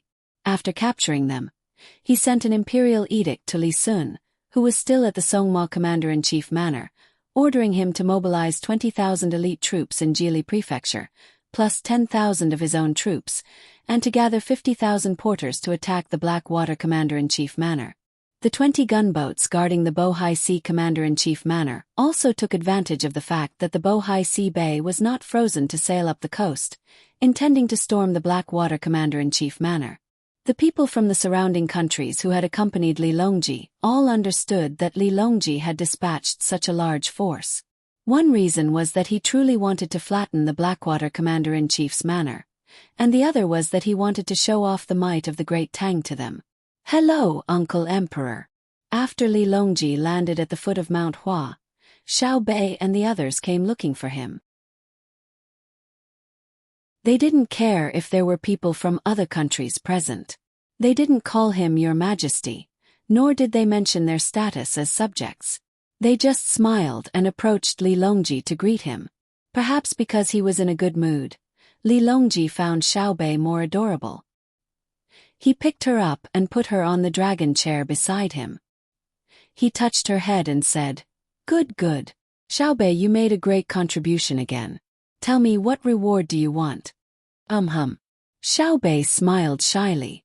No matter how he looked at her, he felt that she was a cute little girl. If the county magistrate Fong Yang saw this, he would definitely think that his eyes were playing tricks on him. Was this still the Lord Zhang who turned hostile at once in the yamen? Was this still the ruthless girl who would shoot whenever she wanted? Zhu Zonqi sighed silently in his heart. He finally knew the position of the Zhang family and the Wang family in Li Longji's heart. It was more difficult than climbing to the sky to drive a wedge between them. They had a good rest for 2 days. The long-awaited sword competition on Mount Hua began. Although it was called sword competition except for the Tang Empire, no one had a sword in their hands. They could only watch or talk about it. Zhang Xiaobao and Wang Wan chose Baiyun Peak to show the military strength of the Tang Empire, so they were going to take this path. The snow-covered mountain looked lofty and dreamy. If they did not know that Li Longji was showing the strength of the country, people from other countries would like to experience the beauty of nature in such a scenery. Suddenly, he left his position and ran to Zhu Zonqi. He whispered to him, "Zanpu, do you know what they are going to do?" Zhu Zonqi shook his head and said, "Who knows? Just watch. Do you want to climb the mountain at this time? Where did the path come from? Let's go. 1st Engineering Battalion, go." When many people were guessing how to climb the mountain, the commander-in-chief Wang Wan pulled out the saber at her waist and waved it forward. The order was passed down. Immediately, drums and gongs sounded and military flags flew. The 1,000 soldiers of the 1st Reinforced Battalion shouted in unison and rushed out from the right side of the team. Since ancient times, there had been a path on Mount Hua. At this time, the path was even more difficult. There were mountains in front of them and cliffs in the distance. Not to mention climbing to the top, just the path in front of them made people feel weak in the knees. While everyone was guessing what the 1,000 soldiers were going to do, the people of the 1st Engineering Battalion had already reached a small cliff. They did not take the path that the herb gatherers usually took. The first row of 50 people did not stop when they reached the cliff. They stretched their hands back, and the people in the other rows each held a long bamboo pole and pushed it up. The people in front of them grabbed it and shouted, "Ha ha!" They used the same chant and used the bamboo pole to push the people in front of them up the cliff. The people below understood that this was a tactic used when attacking a city. However, the length of the bamboo pole was obviously not enough to push people to the top of the cliff. What was the use of climbing a certain distance? While everyone was puzzled, the 50 people who were pushed to the top of the cliff grabbed the bamboo pole with one hand and pulled the backpack on their back in front of them with the other hand. No one knew what they took out from the backpack. With a gun-like sound, 50 ropes were pulled down from the top. The people at the bottom immediately climbed up the rope at lightning speed. It was unknown how long they had practiced. Looking at the height of 6 zhang, they climbed up in a few steps. The last person at the bottom handed the bamboo pole up and also began to climb. As soon as the bamboo pole went up, the people below raised their clairvoyance one after another, only to see that the person who had just landed stepped on several ropes that were fastened to the cliff wall so quickly. Another bamboo pole lifted the person who had gone up first up another 6 zhang. The same gun-like sound was heard. More ropes were pulled down and the people below started climbing again. As they were climbing, a rock suddenly loosened and the people on top fell down. Amidst the shocked cries of the people watching, they were pulled back by the ropes again. Without any intention of stopping, they started climbing again. When they reached a place where the rock protruded and could no longer hold the bamboo pole, the person at the top only had a rope around his waist and started climbing with his bare hands. His 4 limbs moved quickly, but it was very rhythmic. If one looked closely, they would notice that under normal circumstances, the 4 limbs of a bare-handed climber would always be supported by 3 points and moved by 1 point. They would only change under special circumstances. From time to time, the rock that someone grabbed would loosen before they were done. The person who climbed up would fall down again and be pulled back by the rope. They would climb up again and again. Sometimes they even used 1 arm and a few fingers to hold on to the rock. The people below were shocked to see this. They were even more shocked at the climbing speed. In just a short while, the people from the 1st Engineering Battalion had climbed to a distance of 30 feet. But at this time, there was a very big protruding rock in the middle. If they wanted to go around it, they would bump into the position of others. They could not directly move horizontally, so there would definitely be a missing piece. Just when many people thought that the Tang soldiers would give up on this route, a person rushed out from the crowd and shouted, "Let me do it." Then, this person pulled a person from the 2nd Battalion who was preparing to run with him. As he ran, he took off the person's backpack and changed his belt. When this person ran to the bottom of the cliff, he did not immediately climb along the rope. Instead, he used the momentum of running and used both his hands and feet to jump up more than 30 feet. Hua! The people below were in an uproar. How did he fly up? It was as if his body was weightless. In just a few steps, he had reached a height of more than 30 feet. Then, he hung the rope on the ring around his waist and used a speed that was several times faster than the people from the 1st Battalion to climb up. This person's hands and feet seemed to only need to touch a small gap in the rock. He did not need to do too much. His whole body was like a monkey, jumping up with a whoosh. Zhang Xiaobao, he is Zhang Xiaobao. After the people below were shocked, they finally recognized who this person was. They turned around to look. As expected, Zhang Xiaobao, who had been accompanying Wang Wan, was gone. Didn't they say that Zhang Xiaobao was only good at economics and calculation? When did he become capable of such things? Kutuyu, who was standing beside Zhu Zan of Qi, opened his eyes wide and shouted in disbelief. Not only him, but those who did not know Zhang Xiaobao also thought so. Wow, Big Brother is so awesome. Xiao Bei had never seen her brother do such a thing in front of her. At this moment, she opened her mouth in surprise and cheered, waving her little fists with all her strength. Only Wang Wan pursed her lips and smiled, whispering to herself, "This is the international swindler that made countless special police officers helpless. Flying over roofs and vaulting walls. Who knows how many self-proclaimed elites have their faces wiped off. And it seems that he is even more awesome than before. If the family has no money, Big Brother can support us by being a cat burglar," Xiao Bei said with certainty. At this time, Zhang Xiaobao did not have the leisure to care about what other people thought. He did not allow a blank area to appear on the cliff.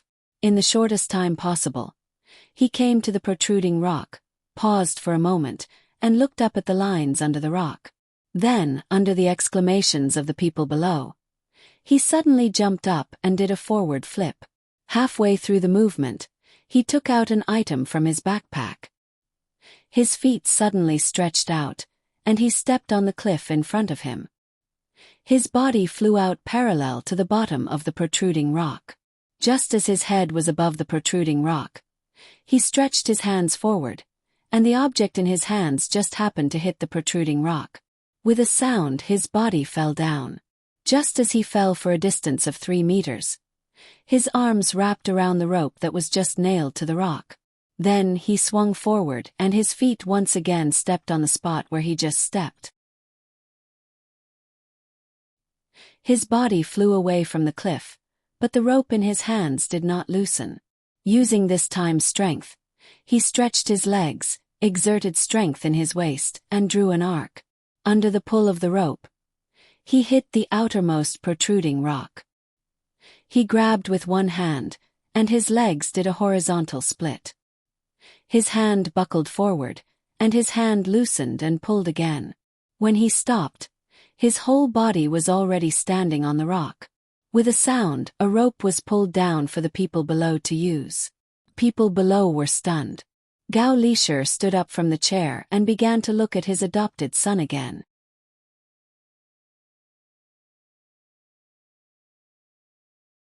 Chapter 8:25. There wasn't a single ray of sunlight shining on Zhang Xiaobao's body. It was just that the wind was a little stronger because he was standing at a high altitude. Even so, the people at the foot of the mountain still had to re-evaluate Zhang Xiaobao's position. Even the smiling Wang Wan made people have other guesses. The people who followed Emoji felt that Zhang Xiaobao was climbing very fast, but they couldn't understand why 1,000 people were climbing the mountain. They asked in confusion, "Master, can they threaten us by climbing the mountain?" "They can't. The threat is to Tubo and the northern part of Hebei province, especially the northern part of Hebei province. With this speed, when the two sides meet in the valley, the Tang Empire won't be in a hurry to set up the formation.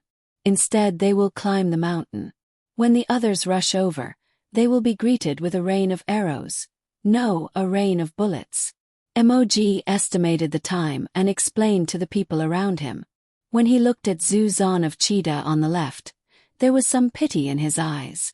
Zhu Zan of Cheetah was silent. He was still thinking about what was the thing that nailed the rope to the cliff after the clapping sound. 2nd Engineering Battalion, go. Wang Wan didn't have time to introduce the tool to others. Seeing that the fastest climber was close to the top of the mountain, she waved the sword in her hand and changed the sound of the drum. The 1,000 soldiers of the 2nd Battalion shouted and rushed up the road made by the 1st Battalion. With the rope, their climbing speed was much faster than the 1st Battalion. Every time they climbed a certain distance, they would start to throw the rope horizontally and let the people next to them catch it. At the key points, they would use the clapping thing to fix it again. 3rd Battalion, go. Wang Wan's order continued to change. The people of the 3rd Battalion rushed up but didn't climb. They just waited at the bottom. Wang Wan came to Li Longji's dragon carriage and said, "Your Majesty, please go up the mountain." "Yes, sir." Li Longji happily responded and began to instruct Gao Lishir. Gao Lishir naturally knew what to do. He passed down the orders one by one and the troops slowly moved towards the cliff. When they arrived at the bottom of the cliff, the people from the 3rd Engineering Battalion threw out grappling hooks and hooked onto all the carriages, pulling them up with all their might. As everyone's bodies gradually left the ground, many of those who couldn't figure out how to go up the mountain finally understood. They were actually going to hang themselves. They were a little worried but also a little expectant. They had never played like this before. How did Zhang Xiaobao and Wang Wan come up with this idea? If I had known earlier, I would have brought the house. Xiao Bei was not afraid at all. He poked his head out with all his might. The whole way up, except for the brave ones, the rest of the people felt like they had just survived a disaster. It was really too exciting. Li Longji casually glanced at everyone's faces. Wei Wei curled her lips and whispered to Gao Lishir, "It seems that there are still many cowards." "Your Majesty is right. This is just the beginning. When the other arrangements are shown later, I think they will be scared to death." Gao Lishir's eyes looked around. He wanted to ask Zhang Xiaobao how to climb as if he was flying. It looked very easy. It was not difficult at all. After the people from the surrounding areas came up, they looked at where Li Longji was and waited. They wondered what kind of sword competition it would be. Would it be like the 3 kingdoms, where they discussed the heroes while drinking wine. At this time, Gao Lisher stood up and asked loudly, "Envoys, do you still remember the edgeless sword that was sent along with the invitation to the sword competition on Mount Hua? But please take it out." Everyone thought to themselves, "Isn't this nonsense? Does it not have a sword?" They all ordered the people who were guarding the sword to take it out and take it off their hands to show it to the emperor. Gao Lisher nodded with satisfaction and said, "The emperor once said that a sword has two edges. If you want to hurt others, you have to care about yourself. Remember, on the trip to Mount Hua you can speak with your heart. Where is the edge?" After that, Gao Lisher stopped talking. Everyone looked at the sword in their hands and then looked at where Li Longji was. They did not understand for a while. They also did not know what was going to happen on the trip to Mount Hua. Just as they were speculating, Wang Wan took over the command of the army again. "Send the signal, call the Air Force." At the order, colorful fireworks exploded in the sky one after another. The gorgeous and dazzling scene made the people who were waiting feel a little relieved. Fortunately, there was not much snow on Mount Hua. Otherwise, they would have been buried by the snow. Among them, Zhu Zan felt the most. After all, he was in a place with many snowy mountains. Then the people from the surrounding countries began to wonder, "Air Force, what is the Air Force? What is the use of it?" While everyone was wondering and Li Longji was looking forward to it, countless black spots appeared in the distant sky and approached Mount Hua. When Zhu Zan saw so many black spots, the first thing that came to his mind was the Tang Empire's eagle formation. He could not help but tremble. Although the incident had passed, he could not forget the countless eagles flying on the front line of Jinchuan. They provided the Tang Empire's army with information at any time and suppressed the eagles on his side. In particular, there was an eagle called Shui Yun. It was almost psychic and could cooperate well with people. It understood the human language and could send messages from thousands of miles away. What was even more infuriating was that Shui Yun did not have the slightest bit of pride as an eagle. Other eagles were more courageous in battle. No matter who the opponent was, they would not admit defeat even if they were to die in battle. Shui Yun retreated when there was danger and took advantage of the situation. It was very strange that an eagle could do this. Many people also thought that it was an eagle flying over. As the black spots gradually approached, they could see them with their clairvoyance. Only then did they realize that it was not an eagle at all. There were two kinds of flying objects. One was a big ball with a big basket hanging below it. They did not know what it was used for. The other was frightening. The spectators all opened their mouths in disbelief. Those flying objects were actually people. They had special wings on their backs, and the people were below. They did not know how to control the wings, but they were flying back and forth in the sky. Red fireworks rose into the sky. Everyone watched as the winged people adjusted their positions and arranged themselves into a horizontal snake formation. Fireworks rose again, and the snake formation was pulled apart. 1 row became 2 rows, 2 rows became 4 rows, and 4 rows became 8 rows. Only then did the formation stop. The formation was distinct, rising and falling like the wind on the water's surface or the overlapping of fish scales. This was the fish scale formation. The first feeling that the crowd felt from such a formation change was that they were stunned. However, before they could fully comprehend the first feeling, the second feeling came. That was fear. Even those who did not understand military affairs could tell that the person below the wings was a soldier when they saw the Tang uniform. Soldiers were naturally used to fight. How could one fight an enemy flying in the sky? How fast would a horse be able to avoid the pursuit of a flying man? How high was the city wall to prevent the enemy from entering the city? Moji felt bitter. Just now, when the Tang people were climbing the cliff, he was gloating. Now it was his turn. Could a horse galloping on the grassland outrun a flying person? Not to mention shooting arrows from above. Even if someone threw a torch at his camp, he would not be able to withstand it. Where did the Tang get so many wings? Everyone's expression changed. Those from the Tang who had never seen such a scene blushed and felt an inexplicable sense of pride. Those flying in the sky were the Tang army. Who in the world could defeat them? Some of the people in the surroundings were livid, while others were pale. Why was this happening? When did the Tang army have a flying army? Li Longji squinted his eyes and kept looking at the expressions of the others. He was very happy in his heart. Who asked you to make trouble? Why did you have to invade the border and force Xiao Bao and Cuckoo's family? Humph, there will be more in a while. But suddenly, he stroked the sword that had not been sharpened and suddenly understood. He muttered, "So that's how it is. Your Majesty is asking us whether we should sharpen the sword of the Tang Empire. Should our sword have no edges or double edges? Where does the edge point?" When the people around him heard his words, they also understood what was going on. Great Tang's Li Longji was trying to show off. Wang Wan also deliberately asked Xiaobei loudly, "Do you think the sword of the Tang Empire should be sharpened?" Xiaobei shook his head and also replied loudly, "No. Didn't brother say in the story that a heavy sword without an edge? This is called subduing the enemy without fighting." Hearing Wang Wan and Xiaobei's questions and answers, the mountaintop became even quieter. Only the sound of the wind could be heard. Without giving them too much time to be silent, the winged people in the sky had already flown over their heads. They changed their movements from time to time, and the balls with baskets below also approached.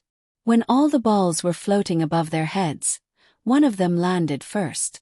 Everyone looked at it carefully and saw that there was a fire on it. Wasn't this similar to the Kongming lantern? The emperor has ordered that all officials change.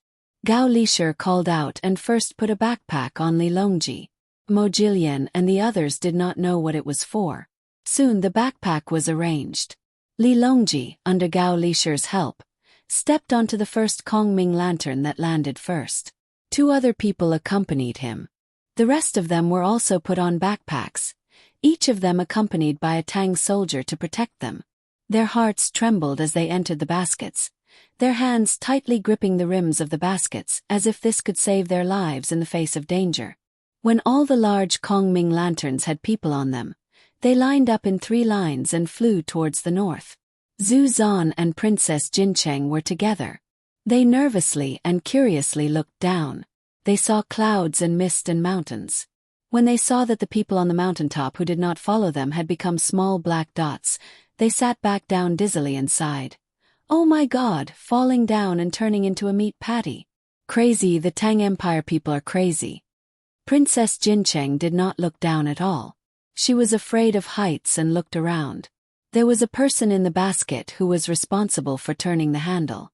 Every time the handle was turned, the thing called a propeller made by the Tang Empire people outside the basket would turn many times. There were 2 people in the middle of the basket.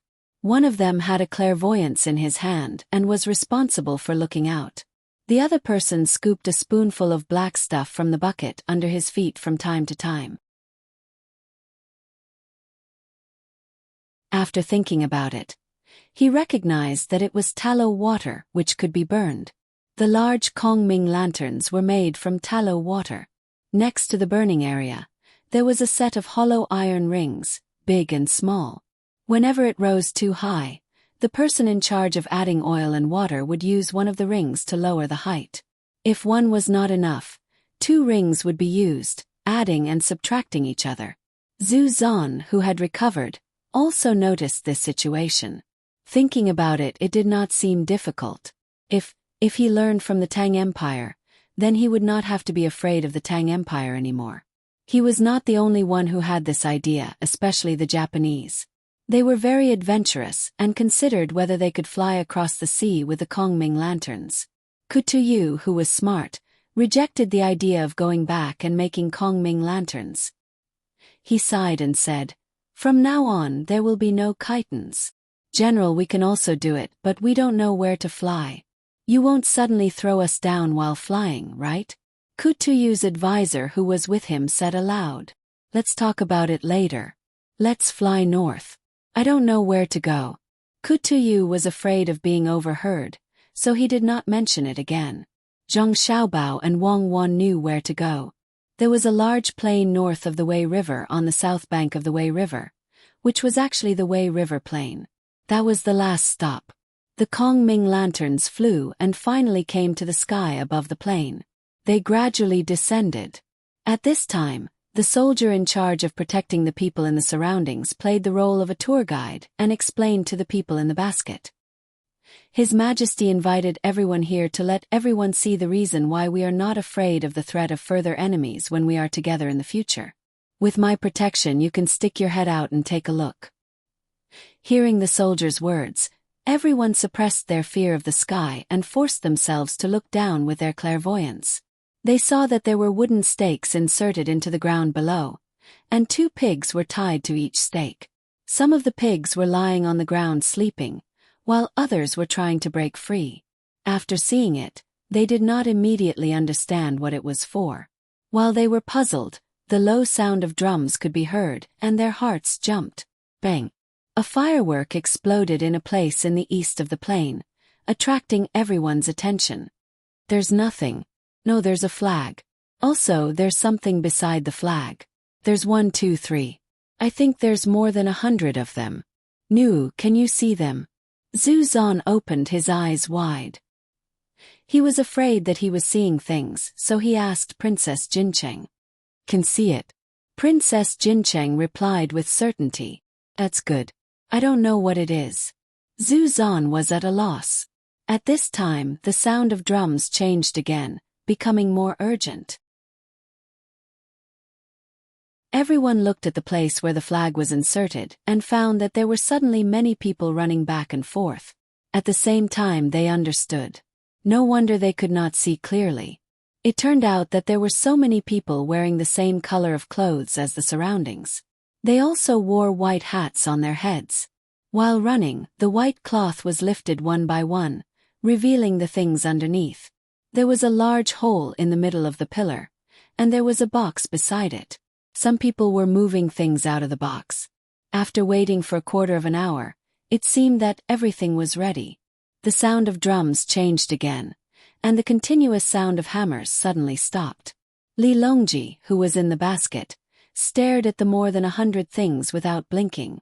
He seemed to be too excited. Wei Wei, who was holding the clairvoyant, trembled. She said to Gao Lisher in a floating voice, "From today onwards, there will be a scene of peace around Tang. Your Majesty is wise." Gao Lisher did not have the leisure to say a lot of words to flatter the emperor. When everyone's eyes were focused on the things on the ground, they saw someone holding a flag in his hand. They vaguely heard a shout. Under the watchful eyes of the crowd, the people below pushed the things they had taken out from the box into the tube with a large hole. Suddenly, a flame flashed on the pipe with a hole, followed by a whoosh sound. Before everyone could understand what was going on, the place where the pig was tied also had a flame flashing, followed by a thick smoke. Boom boom. Whoosh whoosh. 2 kinds of sounds accompanied by flashes of light and smoke appeared alternately, shaking people's ears to the point of buzzing. The invincible gunship of Geely State. A person from the Bohai Commander-in-Chief's office shouted, but was covered by the rumbling sound. The cannons were roaring and the smoke was spreading. No one knew when the sound stopped. The person in the basket still had that silly look on his face. The buzzing sound in his ears seemed to be telling a story from a long time ago. The sound of the pheasants flapping their wings in the mountains of the north, the sound of the waves crashing on the rocks by the sea, the crackling of the firewood in the raging fire on the grassland, and the roar of the rolling tide on the snow mountain were all far away at this moment. The pride and glory of the past were covered by the thick black smoke. The propeller behind the basket spun like a shepherd's whip. Find a flat place to land. Don't fall down, maybe there won't be any sound. Wang Wan pulled out the cotton ball in her ear and ordered the person playing the drum. The person playing the drum looked at Wang Wan and also pulled out his ear. "Miss, are you talking about going home? Find a place to settle down. Get someone to come and take a look tomorrow. Be careful.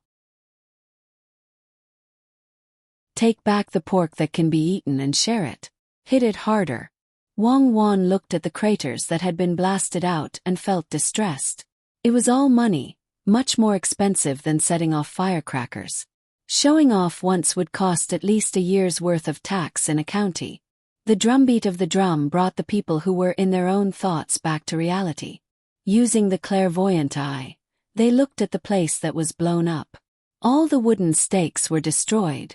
Black soil, brown soil, white snow, red blood, and pigs that were still alive were mixed together. There were also 2 pigs that escaped the disaster running back and forth crazily. Looking at the iron cylinders, there were 6 horses next to each iron cylinder. They were tied with ropes and struggled to pull the carriage with wheels, slowly moving in one direction. Large Kongming lanterns fell one by one on the banks of the Wei River. Small pieces of ice floated on the surface of the river, and a large ship was anchored by the river. Someone brought down bundles of firewood from the ship and lit a bonfire. All kinds of food suitable for barbecue were placed on a row of tables, and jars of wine were still sealed with mud. The whimpering sound of the horse and the bleak sound of the horse head zither came from the ship. After a few verses, a man's song sounded. The rolling Yangtze River flows to the east. The waves wash away the heroes, right and wrong, success and failure disappear in a blink of an eye. The green hills are still there. How many sunsets are there?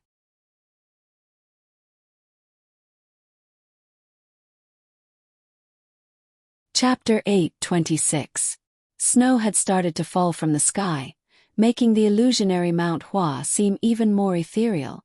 A bowl of strong wine was splashed on the lamb on the grill. The flames jumped up, showing a hint of blue in the red. Li Longji cut off a piece of lamb and put it in his mouth. He chewed a few times and nodded in satisfaction. He was very satisfied with the meal. On the other hand, the people of the countries and ethnic groups around the Great Tang had different expressions.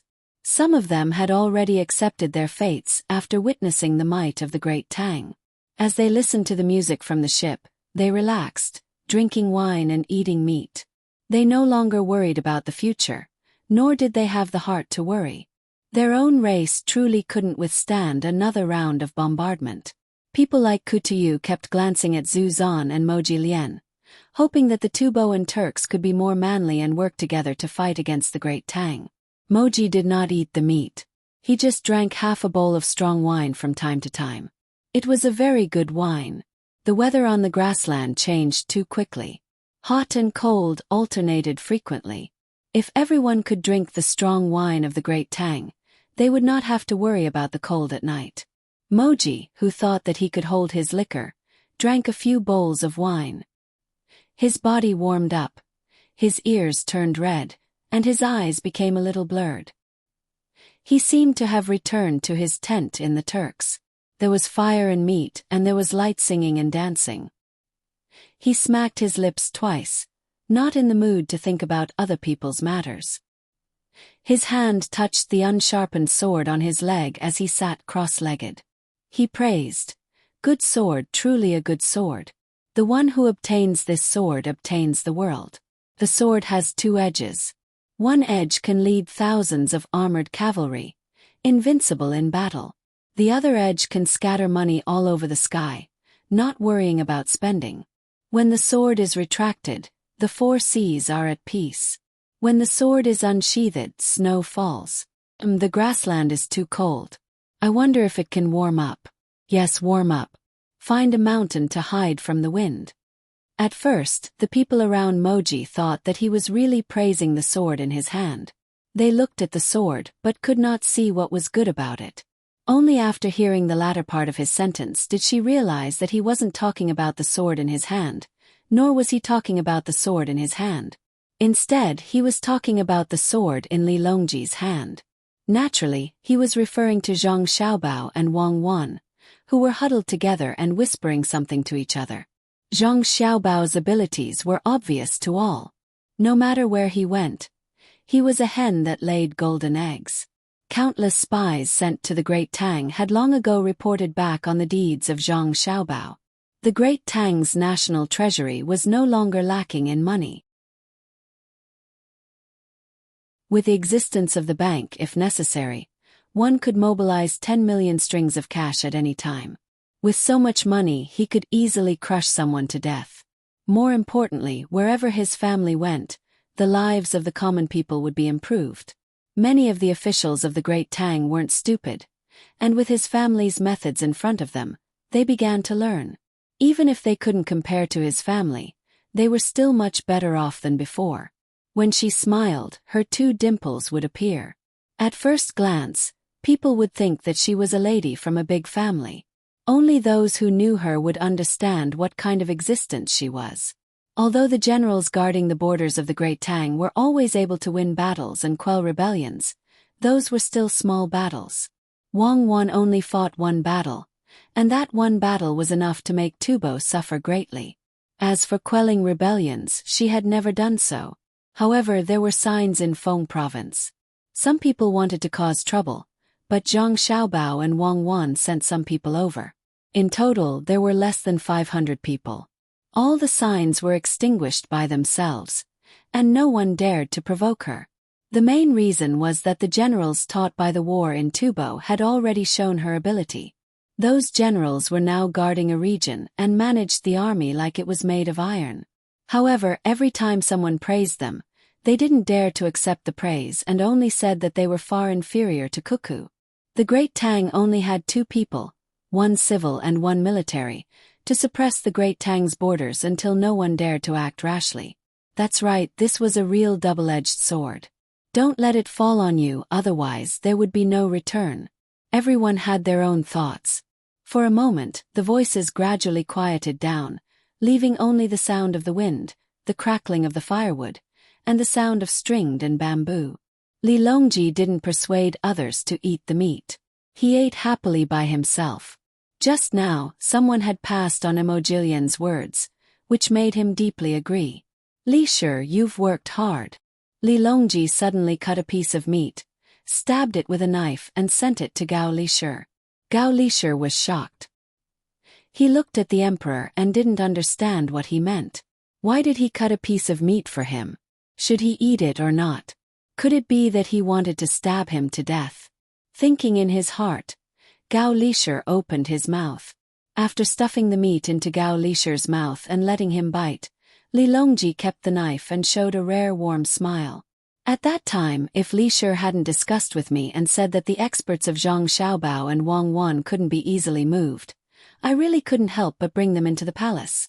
Li Longji said the reason with emotion. Gao Li Shi understood. So that's how it is. It seems that the emperor is a little scared. If he really did it, not to mention the fact that there was no Xiaobao and Cuckoo's combined swords, he was afraid that the experts of the Zhang and Wang families would be forced to leave. No matter where they went, as long as it was not in the Tang Empire, today's sword competition of Mount Hua didn't exist. Even if there was a sword competition of Mount Hua, no one knew where it would be, but it would definitely not be in the Tang Empire. Thinking about this, Gao Li Shi said modestly, "Your Majesty has already made a decision. Otherwise, why would you hang the portraits of Xiao Bao and Cuckoo in the palace? Your Majesty, I see that Xiao Bao seems to have just roasted a chicken. Don't. Well, you're right. Oh." Li Longji's eyes also looked at Zhang Xiaobao from time to time. When he saw Zhang Xiaobao take out a chicken from under the fire, even if he didn't know why he did that, he guessed that it must taste good. At this moment, Zhang Xiaobao, who was hiding and trying to be inconspicuous, didn't expect that Li Longji still had his eyes on him, even if he gave up the opportunity to show off. He took out the beggar's chicken from under the fire, blew off the seal, tore off a wing, and handed it to Wang Wan. "He'd eat more. Hong Qigong like this. It's been 6 years, right? This cooking wine has been in the cellar for 6 years. The wild chickens in the mountain are thinner, but it smells better than the chickens at home. You only know how to eat. In case Tubo and Tujue don't agree to join the Tang Empire and war is coming, you don't even have time to prepare. How can you have the leisure to cook a chicken and leave a good lamb untouched?" As Wang Wan talked about Zhang Xiaobao, she took the chicken. Looking at the dry mud on the ground, she was stunned. Then she asked Zhang Xiaobao, "Did you kill the chickens in Fried Chicken Farm? 6 million of them died in one night. Don't be afraid. They definitely don't dare to fight the Tang Empire. It's winter now, and they'll definitely win. Eh? What did you say about fried chicken farm? I don't understand. Zhang Xiaobao looked away as he spoke, not looking at Wang Wan. Wang Wan burst out laughing. Don't deny it. Today, I realize that I have never heard of anyone carving words on the mud when cooking beggar's chicken. Moreover, the words carved were Hong Qigong. According to the information, the fried chicken farm once found dried mud with these 3 words. How do you explain that? Oh, there's such a thing. Damn, it makes me angry. That Zhou guy not only deducted the wages of the workers in the surrounding villages, but also didn't dispose of the chicken feces properly, causing the entire village to smell bad. He even used industrial raw materials to raise chickens. I stole a few to eat, but the more I ate, the more it tasted wrong. Back then, the chase was fierce, and I was in a hurry to run into the mountains. Otherwise, I would have poisoned him to death too. Zhang Xiaobao replied confidently. Then do you know how much tax the local area would have to pay without his chicken farm? How are the villagers who can still get some wages living? I don't know. I only know that the villa of the county magistrate's family is very beautiful. Hurry up and eat. Why are you still talking about the past? I don't like to hear others praising my achievements. How about I choose a village here and open a gutter oil processing plant? Can solve more employment problems. I can't stand people who are greedy and don't do practical things for the people. So, you can be greedy if you do practical things. At least that's what I think. Come follow me. Take the chicken and don't eat it first. As Zhang Xiaobao spoke, he pulled Wang Wan to a place where there was no one in the distance. Xiaobao, where are you going? Behind them came Gao Lisher's affectionate voice.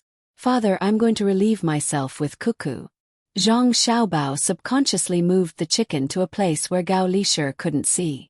What are you talking about? Who's going to relieve themselves with you? Take it out.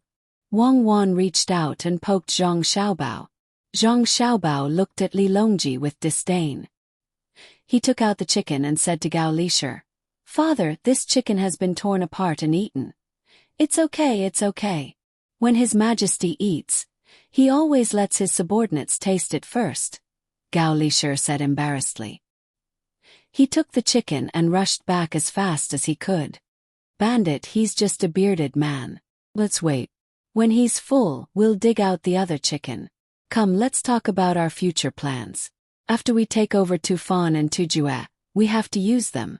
Zhang Xiaobao took 2 bites of the chicken claw and sat back down with a face full of regret. He shouldn't have saved his favorite chicken thigh for last. Li Longji quickly swallowed the 2 chicken thighs, raised his head, and said to the people in the oppressive atmosphere, Everyone, tell me, how should I sharpen my sword? Here. Everyone felt a chill in their hearts. They looked at each other, but no one was willing to speak first. Seeing that no one was speaking, Li Longji shifted his gaze to Zhu Zan. Zhu Zan really hoped that he could become invisible and not be discovered by others. Seeing that Li Longji was forcing him to say something, he lifted the sword in front of him and looked at Wang Wan and Zhang Xiaobao first. He didn't see the 2 of them looking at him. What he saw was that the 2 of them were talking excitedly for some reason. From time to time, Zhang Xiaobao even pointed to the west. No matter how he looked at it, he felt that he was referring to Tufan. Wang Wan, on the other hand, smiled and waved her little fist, as if she was promising something to Zhang Xiaobao. Zhang Xiaobao gave Wang Wan a thumbs up and nodded vigorously. Could it be that they want to make a move on Tufan? Zhu Zan thought to himself. Clang, clang, clang. Just as Zhu Zan was hesitating about how to reply, the sound of the Hu Jia and Ma Tu Chin on the ship stopped and changed to the continuous sound of the pipa string sweeping. It was a very familiar sound. Even without the first few verses, he could still recognize it. The current song was called Ambush on All Sides. Each sound was more urgent than the last. A scene that Zhu Zan didn't want to recall suddenly appeared in his mind. Report, our army has surrounded the Tang army at the Jinchuan mountain range, waiting for news of victory. Report, the villagers of Emolu village have been slaughtered, and the enemy is nowhere to be found. Report, our army has lost traces of the enemy on Jinchuan mountain range, and we have suffered heavy losses. Report, we have found out that the Tang dynasty's reinforcements are from the logistics camp in Izhou. Report, our army's 15,000 soldiers are all dead, requesting for reinforcements. Report, our army's second and third reinforcements are blocked, and our logistics are cut off. Report, our army's provisions in 3 areas have been burned to ashes, requesting for more food. Report, this summer locusts are a disaster. I'm afraid we won't be able to harvest anything. Report. Zanpu. His Majesty wants you to have a sword competition. Just as Zhu Zan was recalling the scenes, he heard the soft voice of the Princess of Jincheng. Sword competition. Yes, sword competition. He wants to invite you to the sword competition on Mount Hua. Zhu Zan murmured and shook his head vigorously. He looked at the sword in his hand and sighed to the sky. 2 streams of tears flowed out of his eyes. He held the sword up high and knelt on the ground. He replied dryly to Li Longji, I'm slow-witted, Your Majesty, I'll do as you say. Sigh. More sighs sounded almost at the same time. However, when he suddenly closed his eyes, he seemed to have aged 10 years. He didn't want to blame Zhu Zan and say that he was timid. After all, he had been to Tubo before and understood the current situation in Tubo. Zhang Xiaobao and Wang Wan had stationed 30,000 soldiers and countless horses at the front line of Jinchuan Mountain, waiting for the war to start. In addition, there were troops flying in the sky, long spears that could decide life and death in 300 steps, and thunderous cannon fire. If it were him, he wouldn't have the courage to challenge Li Longji. Li Longji's brows relaxed. He nodded and said to Zhu Zan, What you said is exactly what I want. I'll give you the surname Li and reward you with 10,000 bolts of silk and $10 million. Thank you, Your Majesty. Zhu Zan's voice trembled. He bowed to the ground and didn't get up for a long time. Li Longji then looked at Mojilian. Mojilian, do you have anything to say? I want to go back and discuss. Mojilian couldn't make the decision and could only reply like this. At this time, Wang Wan suddenly interrupted.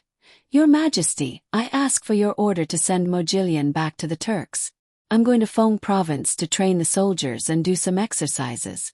On the way, bring along the cannons and see if the horses are afraid of the sound of cannons. I thought about it again. I'm willing to listen to Your Majesty's order to sharpen the sword. Mojilian looked at Wang Wan and quickly expressed his position. He meant that he couldn't make the decision for the Turks, but he was willing to submit. Li Longji wanted to laugh out loud, but he restrained himself and looked at the others.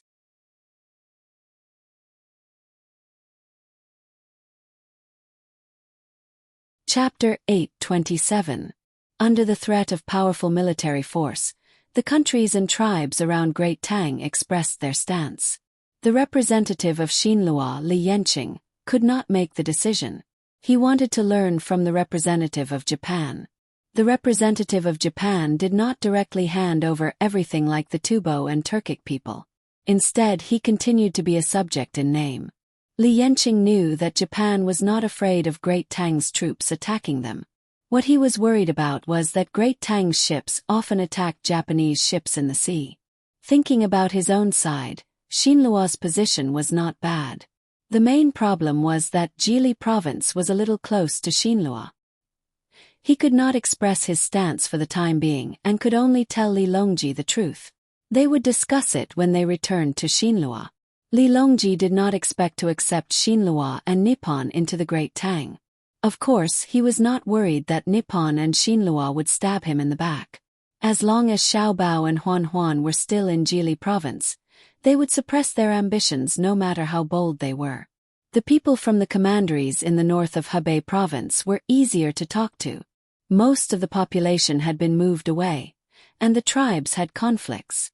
They were not as united as Japan and Xinlua. In addition, Jili province had given many practical benefits recently. In the past, they had interacted with Great Tang as a subject. If they were annexed, so be it. They could not follow in the footsteps of the Black Water Commandery. They did not know how many people Commandery Prince Tang and would kill this time. Li Longji had sent so many soldiers. How could he withdraw so easily? However, Tu Yu was the first to correct his position. After all, he was a general bestowed by Li Longji. Now it was just a matter of right and proper. The Turkic king Mo Jilyan had already said that he could not make the decision. Everyone else understood. Although he was the Turkic king, the real military power was in the hands of Prince Xian of the left. The last one left was Zuzan Qi, the real master of Tubo. Everyone's eyes were on him. Zuzan Qi acknowledged Great Tang's rule, but he knew that Li Longji did not want a verbal promise. He wanted practical actions. Zhu Zan regretted coming here personally. If he had sent someone else, he would have been able to make more preparations. His previous experience of writing letters to Li Longji in a victorious tone even after he had lost would be gone forever. He pretended to eat a piece of meat and drank a full night of wine.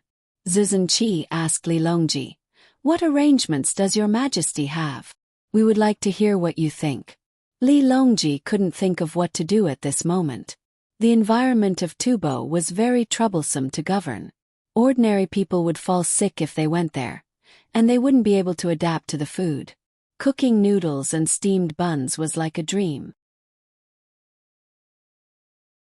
Ancestor Cheetah was a little embarrassed.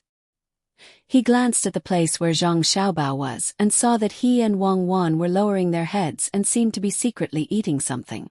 Suddenly, a plan came to his mind. "Your Majesty, this subject requests Your Majesty to send someone to take over this subject's territory, from Jinchuan to Pingzhou Pass. Also, send a capable official to this subject's territory to deal with all the government affairs." Li Longji felt that something was wrong when he heard Cheetah's praise. Who didn't know that although that piece of land belonged to Tubo in name, it actually belonged to Xiaobao and Cuckoo? If they really sent someone to be an official, what would the two of them think? Unless two of them were sent there. But what about Jili province? Li Longji was in a dilemma. If he didn't control Jinchuan and Ruoshui, he wouldn't be able to extend his hand to Tubo. But if he did, it would affect the two children. "Your Majesty, this subject feels that Ancestor Cheetah is right. Should be so. Now this subject and the king have a caravan passing through. However, without an official to govern, it is inconvenient. This subject requests Your Majesty to send a capable subject to govern. As for the land that Your Majesty bestowed upon this subject this subject thinks that this subject has no time to spare. Also, this subject heard that there is a city further west called Shanqing. Shanqing is further west and there is a lake. The lake is like the sea. There are countless fishes and birds in it. There are even pearls that can reflect the moon. I hope Your Majesty will allow this." When Li Longji was worried, Zhang Xiaobao suddenly spoke. He was holding a half-eaten chicken head in one hand and a piece of chicken thigh in the other. With a mouth full of oil, he talked about the ownership of a piece of land in a casual manner. It was as if he was talking about whether to steam or boil dumplings. When Ancestor Cheetah looked over, he nodded at Ancestor Cheetah, meaning, "You see, the two of us are on good terms. I support you." Li Longji was happy and in a good mood. He nodded and said, "Official Zhang's words are reasonable. I will grant Shanqing to you and the king and exempt the rent for 5 years. What do you think? This subject does not agree with Your Majesty's rent reduction. Jinchuan is more prosperous in the west. If Your Majesty reduces this subject's rent, what about the other places? This subject requests Your Majesty to take back the imperial favor." Zhang Xiaobao looked like he was thinking for the country and directly refused. Ancestor Cheetah was depressed. According to Zhang Xiaobao's words, not only did he not provoke the conflict between Zhang Xiaobao and Li Longji, but he also lost a large piece of land. If that lake was seized by Zhang Xiaobao, salt would be expensive in the future. No, he had to stop it. Otherwise, there would be endless trouble. Your Majesty, Qinghai Lake is far away from Pengzhou. It is inconvenient to travel. This subject is afraid that Governor Zhang has no time to control it. Why don't? That's not right. Ancestor Cheetah, I think I can do it. If you don't believe me, you can try. I promise to build that road. 100,000 cavalrymen from Pengzhou will arrive there in 3 days and 3 nights. Zhang Xiaobao did not bother to argue with Ancestor Cheetah anymore, and wanted to make a bet with him. You can brag as much as you want. If you can arrive in 3 days and 3 nights, I will tear off my head and give it to you. Ancestor Cheetah thought in his heart. He said, of course there is no need, but this subject. Well, I approve. From next year onwards, the surrounding areas will have to pay rent. Official Zhang will have to work hard. Li Longji impatiently interrupted Ancestor Cheetah's words, and gave the place that did not belong to the Tang Empire to Zhang Xiaobao and Wang Wan. When the people of the Tang Empire saw that Zhang Xiaobao and the emperor did not have any conflicts, they were relieved. They were really afraid that Zhang Xiaobao would not give up the place. At the same time, they looked at Ancestor Cheetah with eyes full of schadenfreude. You deserve it. When Zhang Xiaobao's forces go there, let's see what you can do. Ancestor Cheetah was silent. His face was ugly. He did not even touch the meat that the Princess of Jincheng gave him. Aunt Princess, I'll treat you to chicken. Brother's chicken is delicious. Xiao Bei was not satisfied with Ancestor Cheetah's attitude towards the Princess of Jincheng. He used 2 knives to strenuously cut a chicken and brought it to Ancestor Cheetah.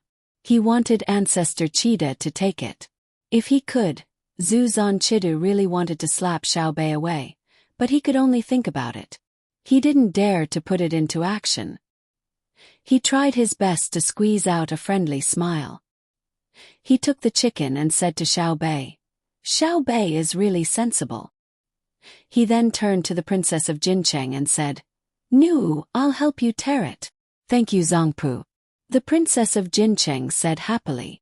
When Emojilian saw all this, he sighed in his heart. When did women have such a status in Tubo? Ancestor Cheetah was really pitiful. Fortunately, Li Longji did not agree to his proposal. Otherwise, he would have to treat a woman like an ancestor. The sword meet on Mount Hua was over. The warm bonfire dinner made many people feel cold. They followed Li Longji's instructions and boarded the ship to the capital. This year, they were going to spend the new year in the Tang Empire. Zhang Xiaobao and Wang Wan did not plan to return to Jili province, nor did they plan to go to Luoyang. Their families had already set off from Luoyang and came to the capital together for the new year. They did not need to go back next year. Zhang Zhong was going to find an official position in the capital. The specific official position had not been arranged yet, but at the very least, he had to be a minister. His original 2nd-rank official position would be removed, and he would become a 3rd-rank official. It was an apparent demotion but a hidden promotion. In terms of official positions, the happiest were Xiao Bei and the other 9. They had caught a spy and made a great contribution. The original imperial grandee was a 5th-rank official. He wore light red clothes and had a silver fish pouch. Now he wore dark red clothes. He was a civil grandee and a traditional Chinese physician. He still wore a silver fish pouch. However, Xiao Bei chose to ignore the latter point. She liked the goldfish pouch. Her own handiwork was good. After Li Longji rewarded Xiao Bei and the others according to their contributions, he thought about it and felt that he should compensate Zhang Xiaobao and Wang Wan. He also gave Xiao Bei and the other 9 people a power. The original imperial censor was now the imperial censor and the chancellor of the Supreme Court. Sounded like a mess. Those who knew of this matter were even more afraid when they looked at Xiao Bei and the others. If the imperial censor could only impeach and could not arrest people, then the chancellor of the Supreme Court could directly judge the case. Naturally, no one believed that the emperor would give such power to the 9 children. It was still controlled by Zhang Xiaobao and Wang Wan. Although the 9 children very coincidentally caught a spy who wanted to murder the emperor, would they know how to judge the case? After Xiao Bei figured out the power she had, she also considered this problem. Judging the case seemed to be very difficult. Xiao Yuan, you have to memorize the Yonghui Law and the 6 classics to avoid making a wrong judgment. You can't judge even if you memorize it. Do you think that you can write a case just because you have the power of the Chancellor of the Supreme Court? Do you know what a joint hearing is? Xiao Yuan poured a vat of cold water on Xiao Bei. There's such a thing. I don't care. I'll judge when I catch him. Xiao Yuan, let me ask you. Do you want to be an official? A real official like your brother and sister? Let's work together and reserve a county to bring good fortune to the people. Xiao Bei decided not to follow the rules. She rolled her eyes and proposed another idea. Xiao Yuan shook her head vigorously. No, I don't have that ability. If you want to be an official, you can be one. Okay, I'll go talk to them. Xiao Bei made a big decision. Zhang Xiaobao did not pay much attention to the promotion of his younger siblings.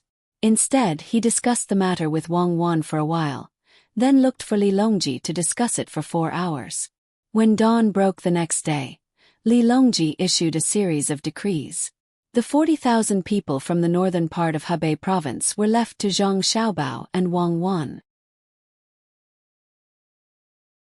The 10,000 people with the most unstable hearts were trained in the capital. The remaining 30,000 people were divided between Shanandong province and Huainan province. 25,000 soldiers were transferred from the 2 provinces to Fengzhou to participate in the prefecture army drill.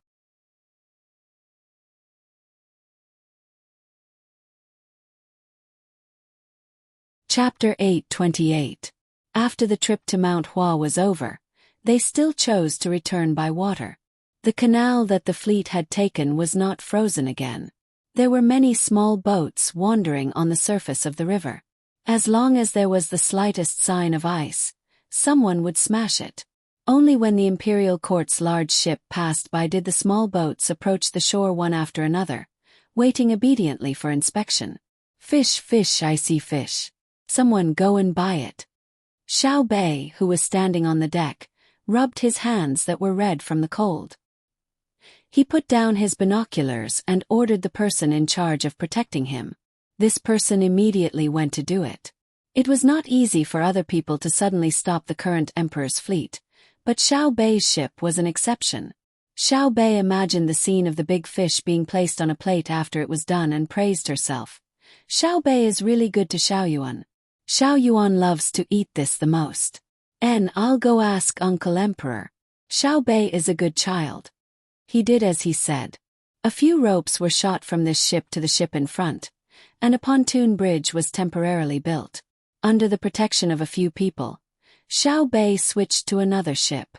After doing this 2 more times, he finally arrived at the ship that Li Longji was on.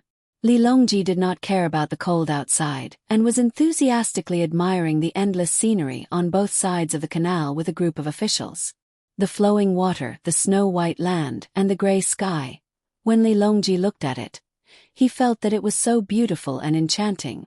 Even the sparrows that flew around and chirped incessantly were more lively than before. Zhang Shua, who had been feeling a little uneasy recently, did not stay too far away from Li Longji. He stood 2 steps behind Li Longji and admired the scenery together. However, he could not see anything that was pleasing to the eye. The river that was supposed to be frozen looked so glaring. In the distance, a field of white showed the bleakness of the earth. Who knew how many grains the sparrows had secretly eaten, but they were still so fat. The sky was so gloomy that it made people feel gloomy. Li Longji did not know what Zhang Shua was thinking. In any case, he was happy, and anything he saw made him happy. Even the people who were anxiously selling things at high prices during the last few days before the new year became lively in his eyes. A commotion came from afar. Li Longji raised his binoculars and looked in that direction. He saw a person who had just arrived at the riverside market with a pole. Before the pole could be put down, he was surrounded by many people. Actually, it wasn't that far, only about 400 steps away.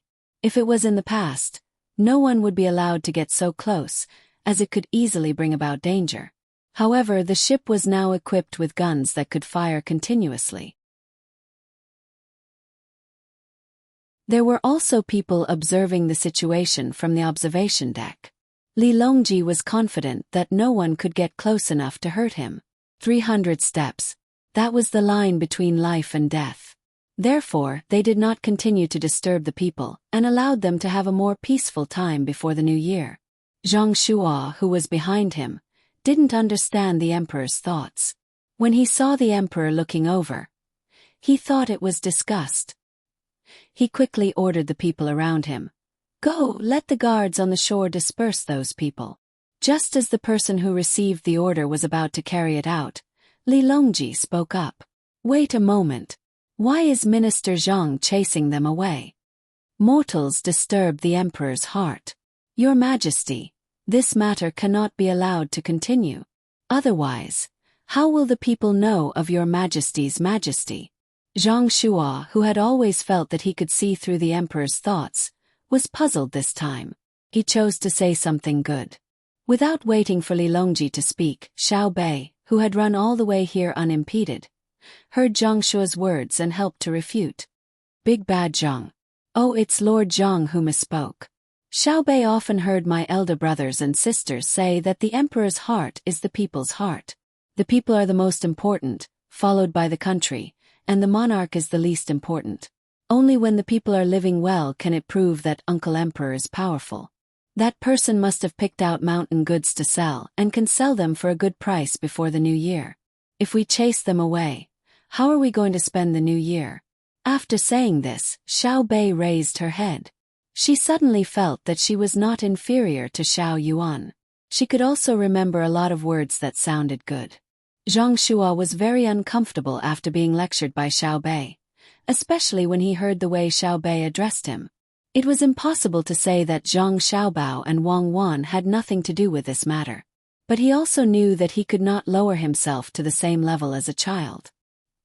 He smiled and patted Xiao Bei's head. "Xiao Bei really knows a lot.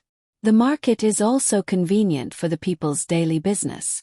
Of course, if my elder brother says it's possible, then it's definitely possible.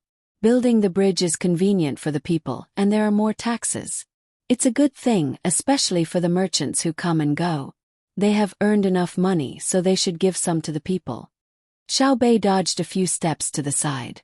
Her hair had been styled for 4 hours, so she couldn't let anyone mess it up. What if Big Bad Zhang stealthily took away the luminous pearl on the hairpin? Zhang Shua did not know what Xiao Bei was thinking. He continued to ask Xiao Bei with a smile, "Then what if the merchants work together to deliberately lower the price?"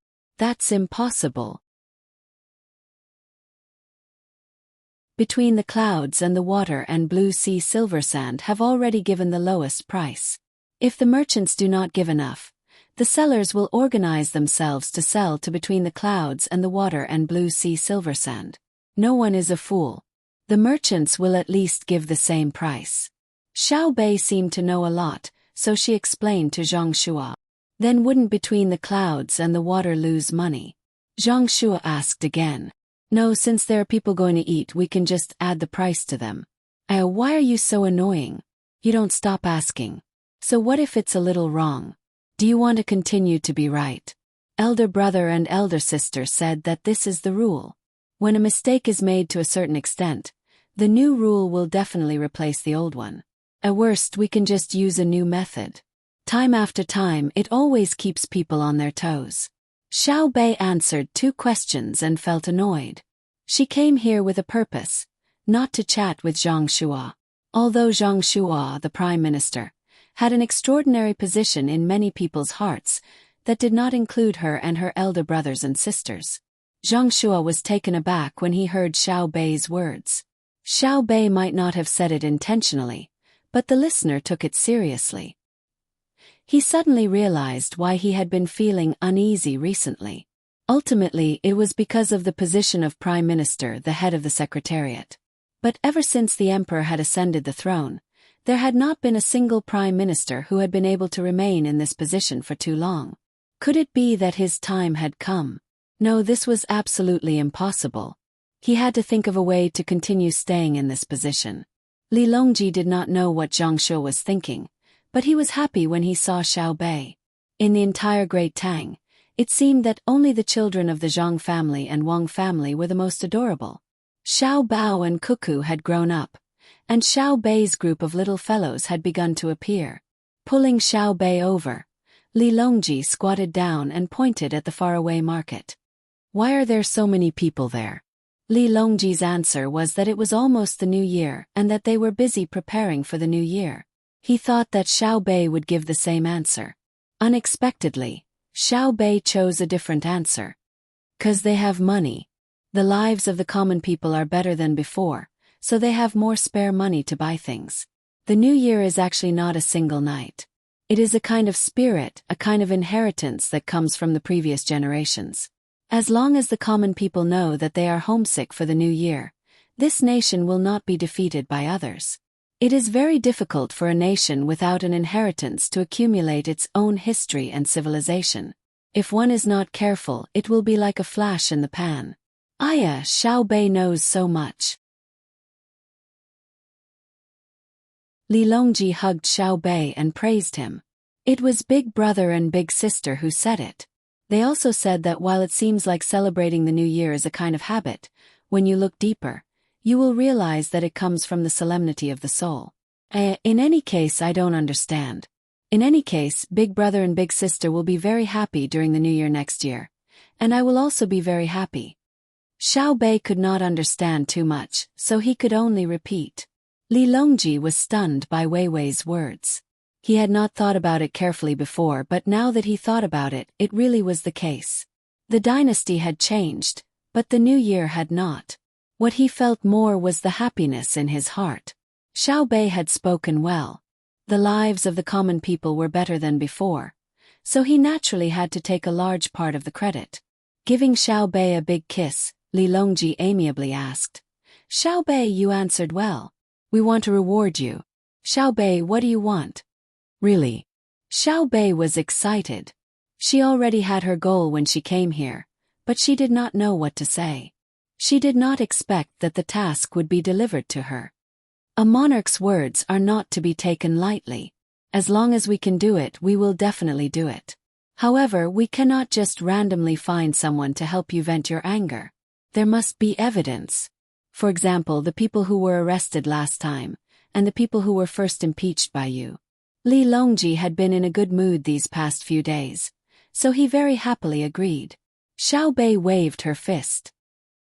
Uncle Emperor, I will say it now. Xiao Bei wants an official position. Didn't you just get promoted? Li Longji did not expect that Xiao Bei would still want an official position. This official position could not be promoted anymore. How many people would be unconvinced if a group of children were given a 4th-rank official position? If the court officials did not understand that Zhang Xiaobao and Wang Wan's efforts and gains were considered small, they would have already killed themselves in the morning court. Xiao Bei stretched out 2 fingers, her thumb and index finger, and gestured. I don't want a high-ranking official, I want a low-ranking official. Very, very low-ranking one. A 7th rank or 8th rank official. Xiao Bei knows that people need to know how to restrain themselves.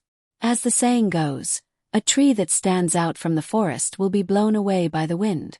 Right, Xiao Bei knows a lot. What kind of official position do you want? Li Longji was amused. He kissed Xiao Bei again and asked. A low-ranking one. For example, a county magistrate, deputy county magistrate, registrar, zongji, and brush official are also fine. Isn't it very low-ranking? Xiao Bei and Xiaoyuan Gij, Xiaozhu Gij, Xiaohai Gij, Xiaonan Gij, and Xiaonan Gij are not afraid of standing out from the forest. Xiao Bei had a very sensible look on her face as she seriously explained to Li Longji. Li Longji was stunned. Zhang Shuo, who had just recovered, was also stunned. Isn't this called standing out from the forest? How old were Xiao Bao and Cuckoo when they became the county magistrate and registrar respectively? They only got those positions after the 2 of them went on a killing expedition in Tubo. How much did Xiao Bao harm Tubo? How did Cuckoo get her nickname of Demon? Those two positions were made from the blood of countless people. You also want them. Isn't this a joke? Xiao Bei found that the two people's expressions were not right. She lowered her head, thought for a while, and asked tentatively, Uncle Emperor, is it difficult? If it's really impossible, then forget it. When I told Xiao Yuan, he didn't agree. When we return to Jili province, I will learn from my brother and sister. When Xiao Bei said this, Li Longji suddenly reacted. After thinking for a while, he made a decision in his heart. It's not difficult at all. Who is our Xiao Bei? Isn't she the one that everyone loves, the one that flowers bloom when he sees her, the one that comes when he sees her, the one that comes when the sun shrouds the sky? Xiao Bei praised herself. Haha, yes, that's right. Minister Zhang, listen to my orders. Li Longji laughed heartily and said to Xiao Bei with a straight face. This official is here. Xiao Bei also had a serious expression as she blinked her big eyes and waited for her orders. I will abolish Jian, an province's governor's office, and set up 3 new counties. Zhang Xiaobei will be Jian and county magistrate, Wang Xiaoyuan will be Jian and county registrar, and Uncle Emperor can't do it. Xiaoyuan can't be a registrar. Only Xiao Haigij can be a registrar. Xiaoyuan doesn't know how to calculate. Oh, Your Majesty, please continue. Xiao Bei suddenly interrupted Li Longji's words. Thinking of the current situation, she became obedient. Oh, then Zhang Xiaohai will be Jian and county registrar, Xiaoyuan will be county magistrate, and Li Longji gave all 9 people their positions in one breath. Zhang Shu wanted to stop him. Wouldn't this be child's play? He gave them positions just like that. How would the other officials view him? However, when he heard that all the positions were from Jili province, Zhang Shua gave up on the idea of stopping him. Now, in Jili province, other than the official who was transferred from outside to be trained by Zhang Xiaobao and Wang Wan, all the other officials were from the inner court of the Zhang family and Wang family. Jian province's governor's office was already in name only. There was no one left. What was the point of keeping it? If it was to be removed, then so be it. Since that was the case, when Xiao Bei and the others became officials, Zhang Xiaobao and Wang Wan would be in charge. He didn't believe that the two of them would dare to let Xiao Bei and the others manage a county. Xiao Bei solemnly promised that she would improve the intelligence of that place. Suddenly, she thought of the story told by her brother and sister and felt that she should share it with others. She then said to Li Longji, Our Tang Empire is still very weak. My brother and sister said that on the other side of the sea, in a very, very far away place, there are powerful countries. They can make big birds that can carry hundreds of people and fly in the sky. They can also make fast fish that can swim underwater. They can also carry many people. If they attack us, we will be in trouble. Is there really such a place? How did Xiao Bao and Cuckoo know? Li Longji's originally happy mood was suddenly covered with a layer of shadow. If it was someone else who said this, he would definitely not take it to heart. However, since it was from Zhang Xiaobao and Wang Wan, it was probably not wrong. He had seen the magical cannon, tried the hot air balloon, and also seen the glider that allowed people to fly back and forth. If there was a more powerful place, what should he do? I heard it from others. Xiao Bei replied. Yes, I heard it from others. Li Longji's first thought was of the experts from the Zhang clan and Wang clan. Could it be that the two of them had come from another place? That was really possible. The hot air balloon that carried the two of them had probably broken down, and the two of them were unable to return. If that was really the case, then the two of them had been able to teach people like Xiao Bao and Cuckoo and create many things that had never been seen before. How many people like the two of them were there in that place? And how long had it taken them to develop? When he thought of this, Li Longji's blood immediately turned cold. He was afraid that even more people would come from that place. Would the great Tang be able to deal with them? Xiao Bei, hurry and call your brother and sister over. We have something to ask them. Li Longji wanted to confirm if what Xiao Bei had said was true. Oh, Uncle Emperor, wait a moment. I'll go right away. Uncle Emperor, can't you just send a signal? I'm also very tired from running back and forth. Xiao Bei replied. He turned around and ran 2 steps before suddenly stopping in his tracks. He felt that he was very foolish. The signal was sent, and it was quickly received by Zhang Xiaobao and Wang Wan. This telegram is really too difficult to make. Isn't it just a short circuit and a channel? It's really tiring to make. Those craftsmen who claim to be amazing haven't even mastered the principles after so long. What a waste of money. Let's go and see Li Longji. I wonder what he's up to this time. Zhang Xiaobao looked at Wang Wan, who was drawing the telegram, and felt dizzy. Wang Wan hadn't finished the telegram yet, and now that Li Longji had sent the message over, he could relax a little. Wang Wan rolled up the telegram and rubbed her temples. As she walked out with Zhang Xiaobao, she said, "The conditions are tough now, and we have to work hard to overcome them. Back then, simple things are difficult here.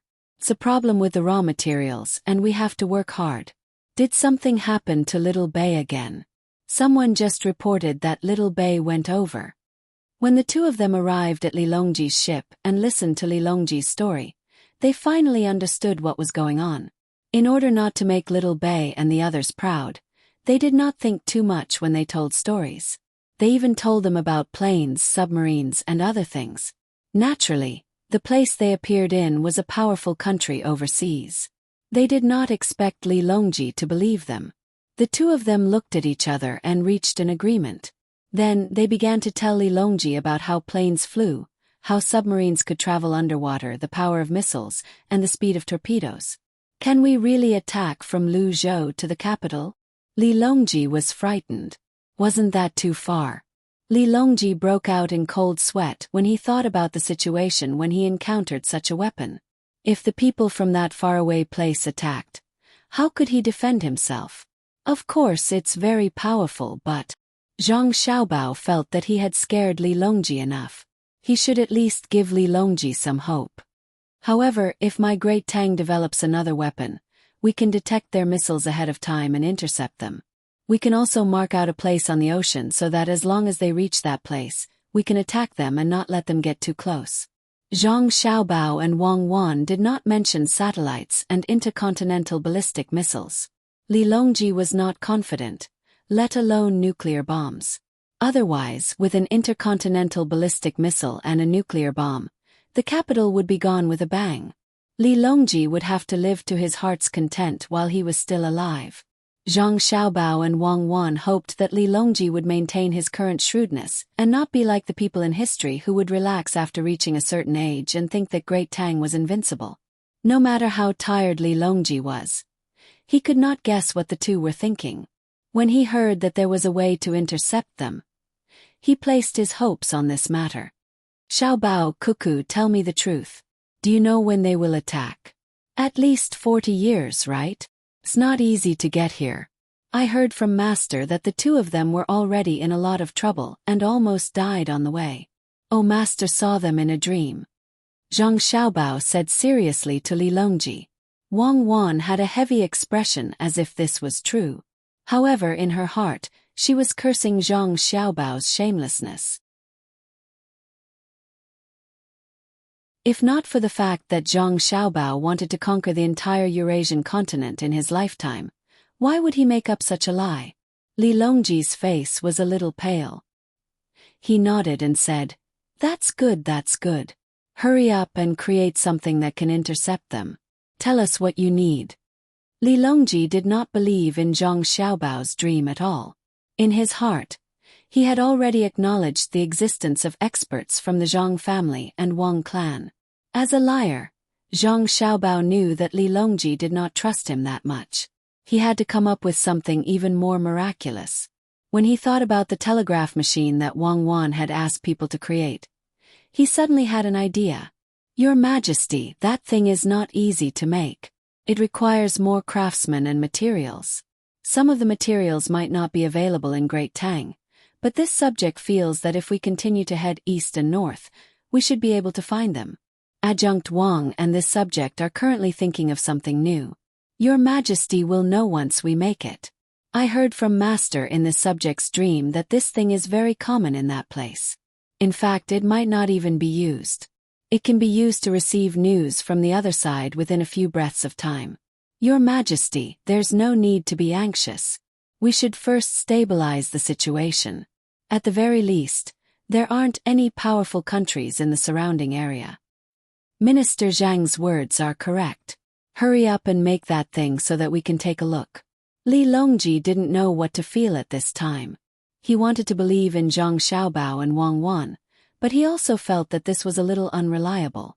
If he said that he didn't believe in them, he would have to admit that many things were made. Thus, he could only decide to take a look. If there really was something that could send news from 100 li away, no matter what, he had to find a way to support the two of them in finding craftsmen to make this amazing thing. At this point, the conversation between the three of them came to an end. After successfully swindling Li Longji, Zhang Xiaobao and Wang Wan returned to their ships. Li Longji waited for the two of them to leave for 15 minutes before emerging from the cabin. There was no longer any trace of joy on his face, and his eyes were very grave. When someone came to report that Zhu Zan and Qida were very obedient, he only nodded. He looked at the ships of the surrounding countries and gave a self-mocking smile. Small countries, just small countries. If they're destroyed, then so be it. Who dares to disobey the might of cannons? They're just fish and shrimp in the river, so how could they know the vastness of the ocean? If I tell them about missiles, they'll be scared to death. Li Longji muttered to himself. He suddenly realized that he didn't need to care about the Tufan and the Turkic Khaganate anymore. Hurry up and do it. Didn't you say that telegrams are easy to make? Do it first and let Li Longji see it. Even if you want to lie, you have to make sure that it's true and false. After returning to the cabin, Zhang Xiaobao urged Wang Wan as he ground an ink stick. What's the hurry? If you can do it, you can do the drawing. Things aren't as simple as you think. I reckon that this game between us and Li Longji will last for a very long time. As long as we can get the telegram out and make him believe it, we can gradually raise the foundation of the entire industrial system. He will be constantly afraid of us. It's really not easy. What if there's a gap in the technological tree? Wang Wan asked Zhang Xiaobao as she unfolded the drawing once more. She picked up the brush and prepared to continue. Zhang Xiaobao rubbed the brush a few times with all his might, but he didn't find any effect. He slowed down again and replied, Back when we were making the atomic bomb, our other industrial systems couldn't keep up, but didn't we still manage to make it? It's the same now. Back then, it wasn't that we couldn't keep up. It was those 10 years that caused us to suffer. How many decades do we have in life? How many times do we still have ambitions? Forget it, it's all in the past. It's useless to talk about it anymore. You should think of a way to make a special place. Don't put it in Chongning. I always feel that that place is not under our control. Wang Wan's words were filled with endless resentment and regret. After saying this, she changed the topic. Zhang Xiaobao stopped what he was doing. He closed his eyes and thought for a while. He said, We can't put it in the seaside. Let's put the industrial base in Sanshui County. There are mountains behind it. Throw it in the mountains. When the children in Zhuangzi who have studied physics and chemistry are older and have mastered all the high school knowledge, we can let them join. That's the only way. Wang Wan replied. She began to think about her telegraph machine again. This thing was not difficult. The principle was there. But when it came to making it, the craftsmen couldn't keep up with it. It was often a very simple problem. If they wanted to understand it thoroughly, they usually needed more knowledge to explain it. After a few days of sailing, Zhang Xiaobao and Wang Wan were busy. Xiaobei and the others were excited. Li Longji returned to the capital with a lot on his mind. To be honest, Zhu Zan and Mo Jilian had never seen the prosperity of the capital. The information they got from others was far less shocking than seeing it with their own eyes. From the outside, there was not a single trace of brick or stone on the high city walls. It was as flat as a mirror. Pedestrians shuttled back and forth on the wide streets, and carriages kept moving. The trees on the sides of the roads, the gutters used for drainage, and the places where people walked on bricks made people feel that this was a very magical place. The first impression of people who had never been to the Tang Empire's capital was that it was big. It was very big, so big that it was a little scary. They didn't know how many people such a city could hold. The second feeling was wealth. Not a single person was begging on the streets. Everyone was wearing beautiful clothes, especially the women. They were wearing clothes that looked like they would freeze to death in winter, but they were actually so alluring. Mo Jilian really wanted to enter the palace to take a look. He didn't have the chance. He only took a few glances in the morning court. He didn't understand. Previously, when he came to the capital, he couldn't lift the curtains and look outside. At that time, he was sitting in a sealed carriage. Since the other places in the capital were so good, the palace would be even better. But Li Longji didn't give them such an opportunity. At least he couldn't give it to them now. He needed to let them walk around the capital. After they were shocked enough, he would bring them to Xingqing Palace and let them see what an extraordinary place was. The matter of arranging accommodation for others naturally didn't need Zhang Xiaobao and Wang Wan. The two of them brought their families back to Savant's restaurant. At this time, their families had already arrived. Zhang Zhong knew that his son and daughter-in-law had returned. He personally went to the entrance of the restaurant to welcome them.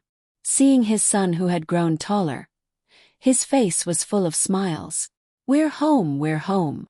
Xiao Bei happily jumped into the arms of Jiang Wang clan and kissed her mother. They hadn't seen each other for a long time. She also missed her mother. She was much more sensible now. "Io, Xiao Bei has grown so big. Auntie won't be able to carry you anymore." Jiang Wang clan hugged Xiao Bei and said happily, "I can carry you." Xiao Bei learned from brother. "My body seems to be weightless. Mother, Xiao Bei knows how to cook chives and scrambled eggs." Brother even praised Xiao Bei for it. Xiao Bei hugged Jiang Wang clan's neck and said excitedly.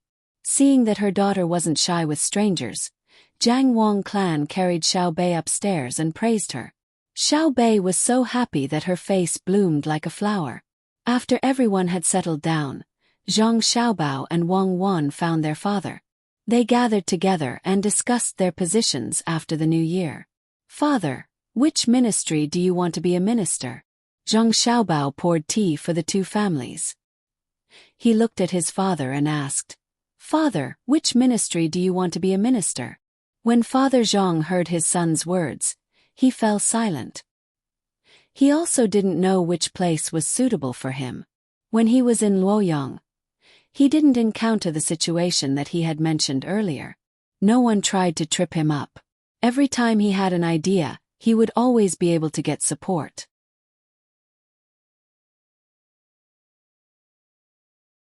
Zhang Zhong understood that this wasn't because he was capable, but because his son and daughter-in-law worked hard outside. Everyone was afraid of his two children. He hadn't been idle during this period of time and had learned a lot.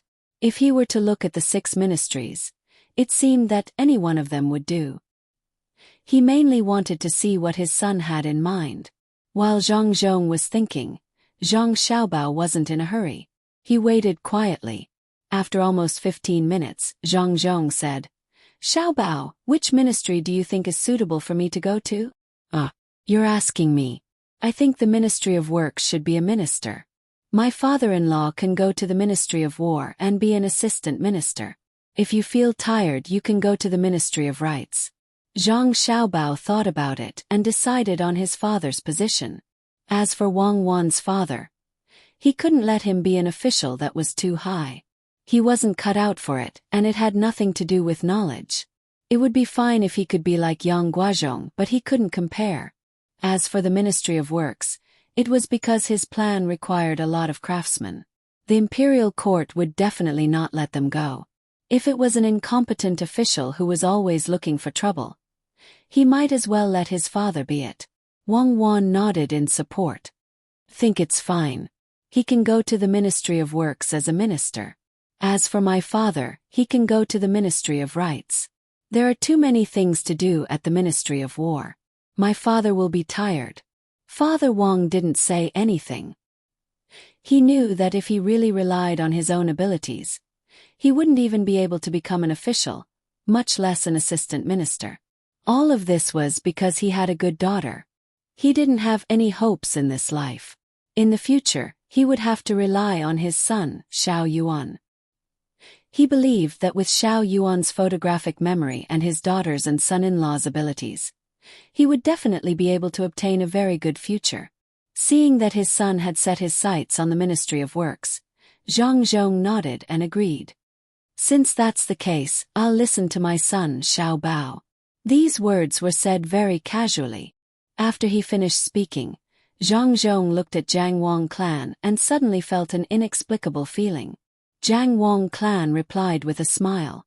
She understood what she meant. Zhang Zhong sighed inwardly. He didn't know what to say. What was he discussing with his son just now? It was about the ownership of a minister in the capital. Normally, this kind of problem couldn't be discussed in his own home. When he was preparing to rely on the imperial examinations, he never thought that there would be a day like this. The ownership of a minister depended on his son. Could be said that it was decided. This should be considered bringing honor to the ancestors, right? Looking at the other 9 children sitting obediently beside him, Zhang Zhong felt as if he was in a dream.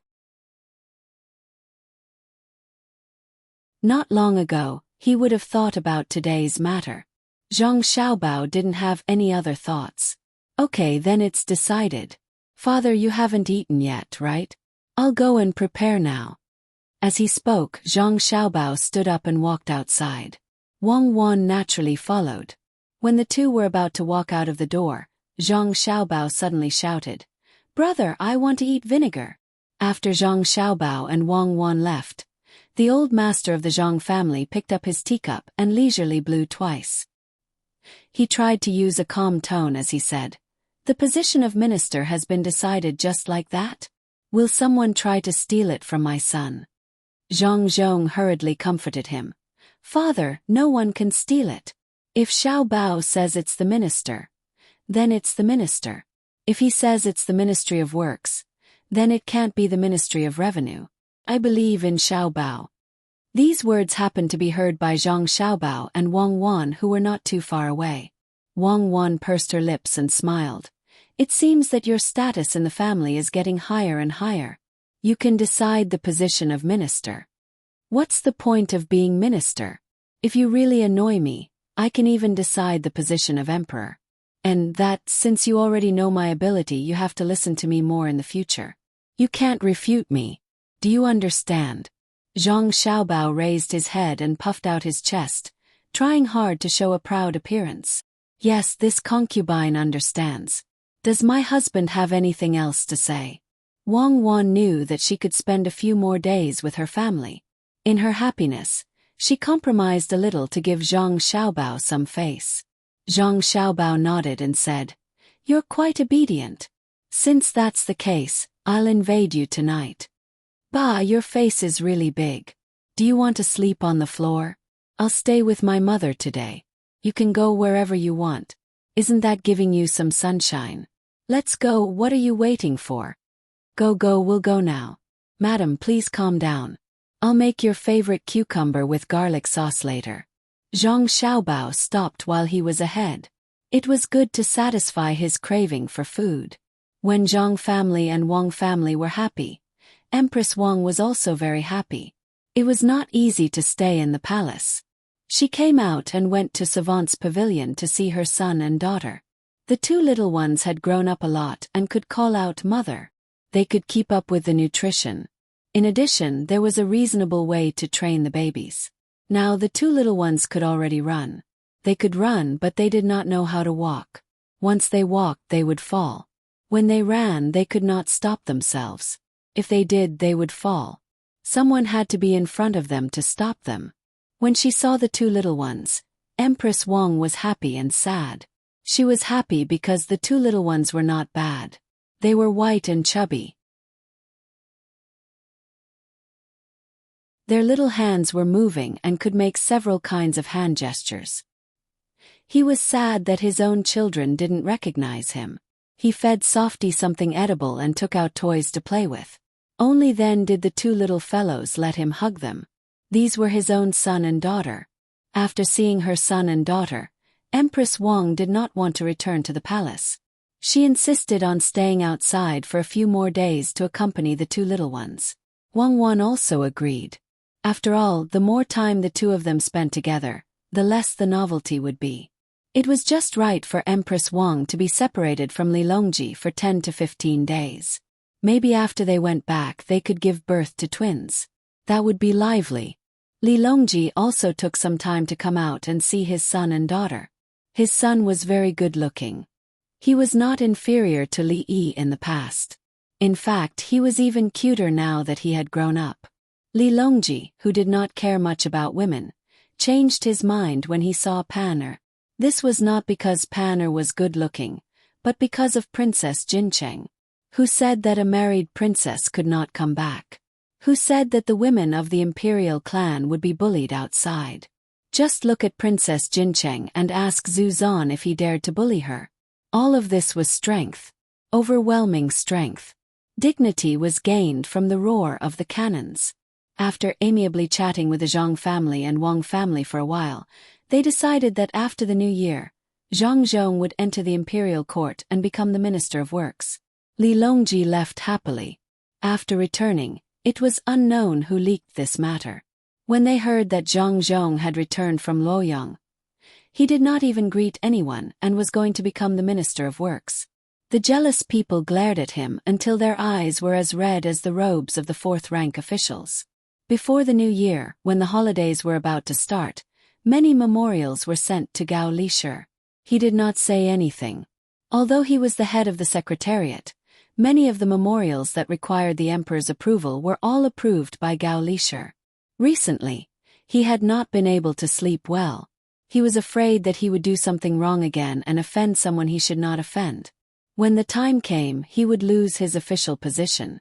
Now he did not want to compete with Zhang Xiaobao and Wang Wan anymore. He only hoped that the two of them would not have any ideas about him. Li Longji seemed to have known that this kind of thing would happen. He told Gao Lishir in advance not to let this kind of thing disturb him. He began to look at the various rare animals and plants that were sent back from the south. These things that he did not even dare to think about before appeared in front of him. He could only sigh at the many things that he did not know about in the distant sea. At the same time, he was even more certain about the existence of that country that Zhang Xiaobao and Wang Wan had told him about. When the two of them created that thing that could transmit information from 100 kilometers away, then they would begin to carry out that thing called the Industrial Revolution on a national scale. You're tuning into the Whispers of Romance YouTube channel. Don't forget to subscribe and join us on this journey to catch the most captivating stories.